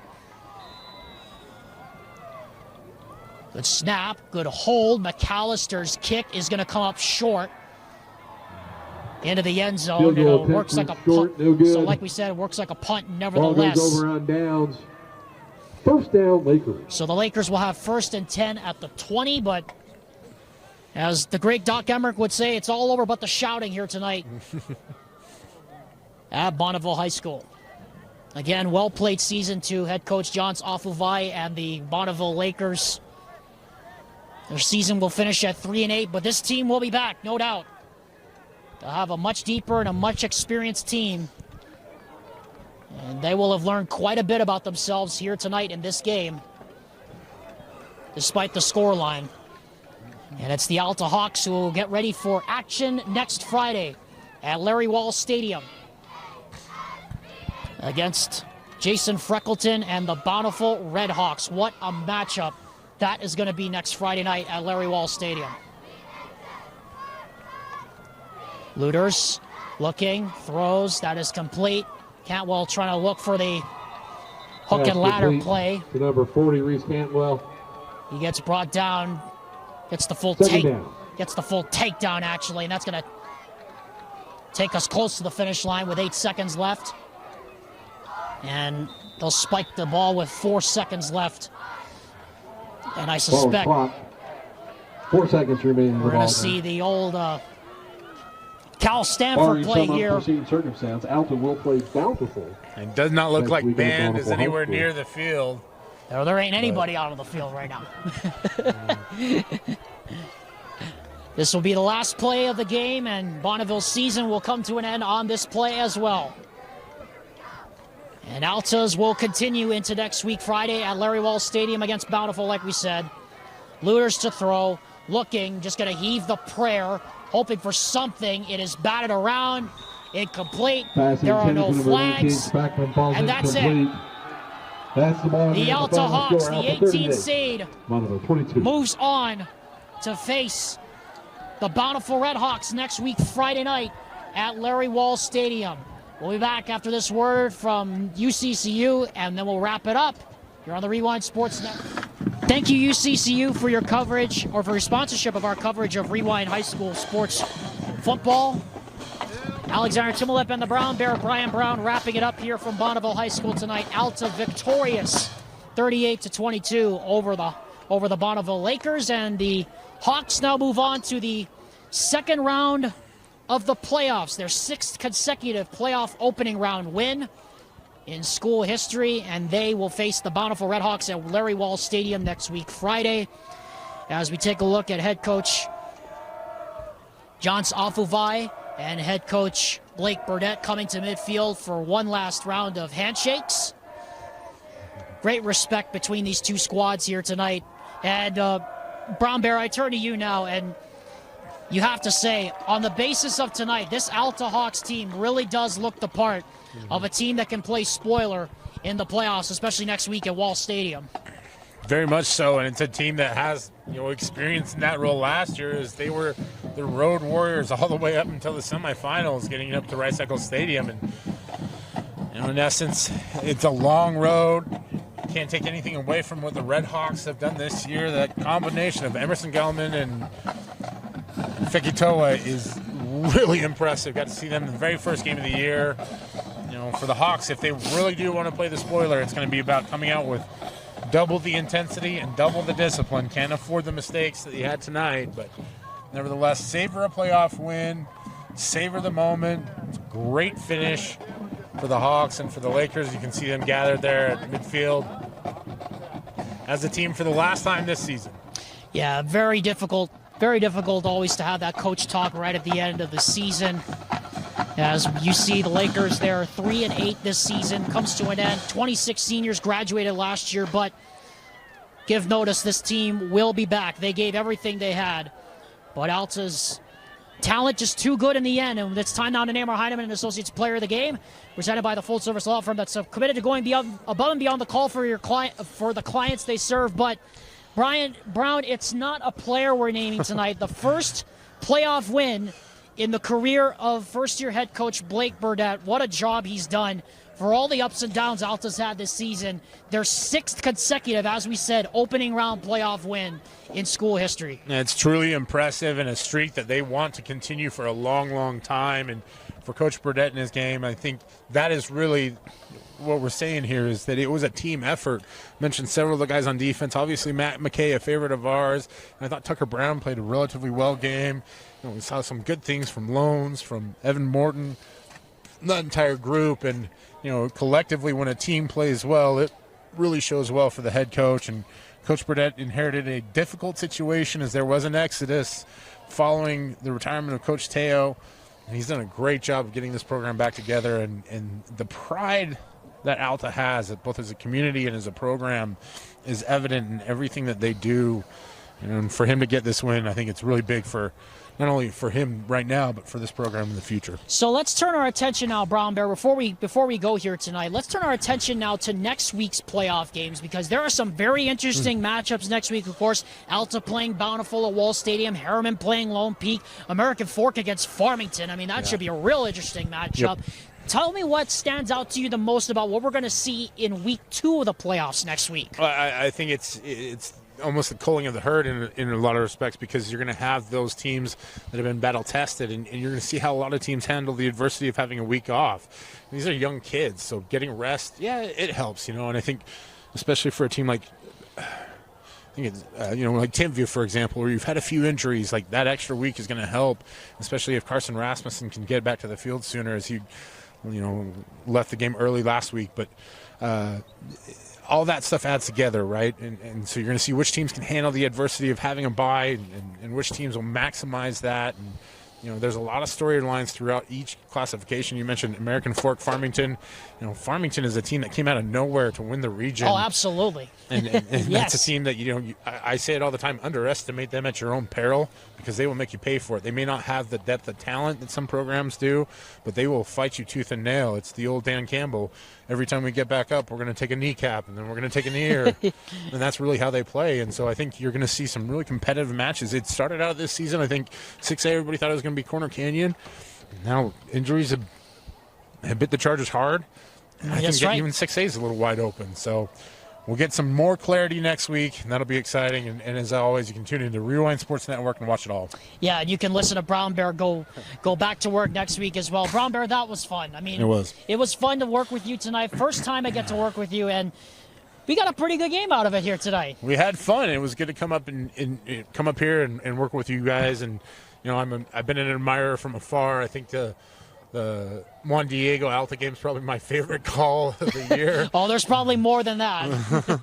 I was driving home listening to that one. I'm always impressed with the work ethic and the effort that you put into it, and it was even more fun to get to see it up close. And I appreciate you guys letting me join. So no, and also before we go tonight, folks, we want to bring this out publicly now, in case nobody saw it on social media earlier today.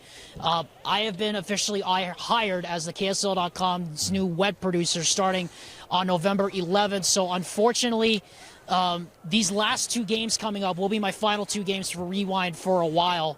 But let me just say, Brown Bear, it's always bittersweet, getting to lead this. But I will say, the guys that work around me, Vince, you, and the guys I've had over the years, Alex Amrine, Tyler Gibb, Ty Wilkinson, Gavin Atkinson, all those guys. You guys all make me sound 100%, 110 times smarter than I actually am. So I appreciate the kind words, Brown Bear. And once again, it was fun, and we get to do it again next week. That's right. That's the most important part. You got one more left, and obviously this is the kind of job that we do it more out of passion on Friday nights than anything. Absolutely. And you're on to bigger and bigger things, and I'm excited about that as well. Thank you, Brown Bear, for joining me here tonight. Thank you, Josh Dodge. And I want to give a shout-out to Gavin Atkinson. He couldn't be here tonight. He had some things come up at work. But he will be back next week. Don't worry. And Brown Bear will also be back as well on the Rewind Sports Network. Again, check KSLSports.com for the full streaming schedule next week to see where we'll be. Until then, we bid you farewell and aloha from Utah and say good night from the Rewind Sports Network on KSLSports.com. The final score, once again, Alta 38, Bonneville 22. We'll see you next week, everyone, as the playoffs roll on and the road to Rice Eccles Stadium continues.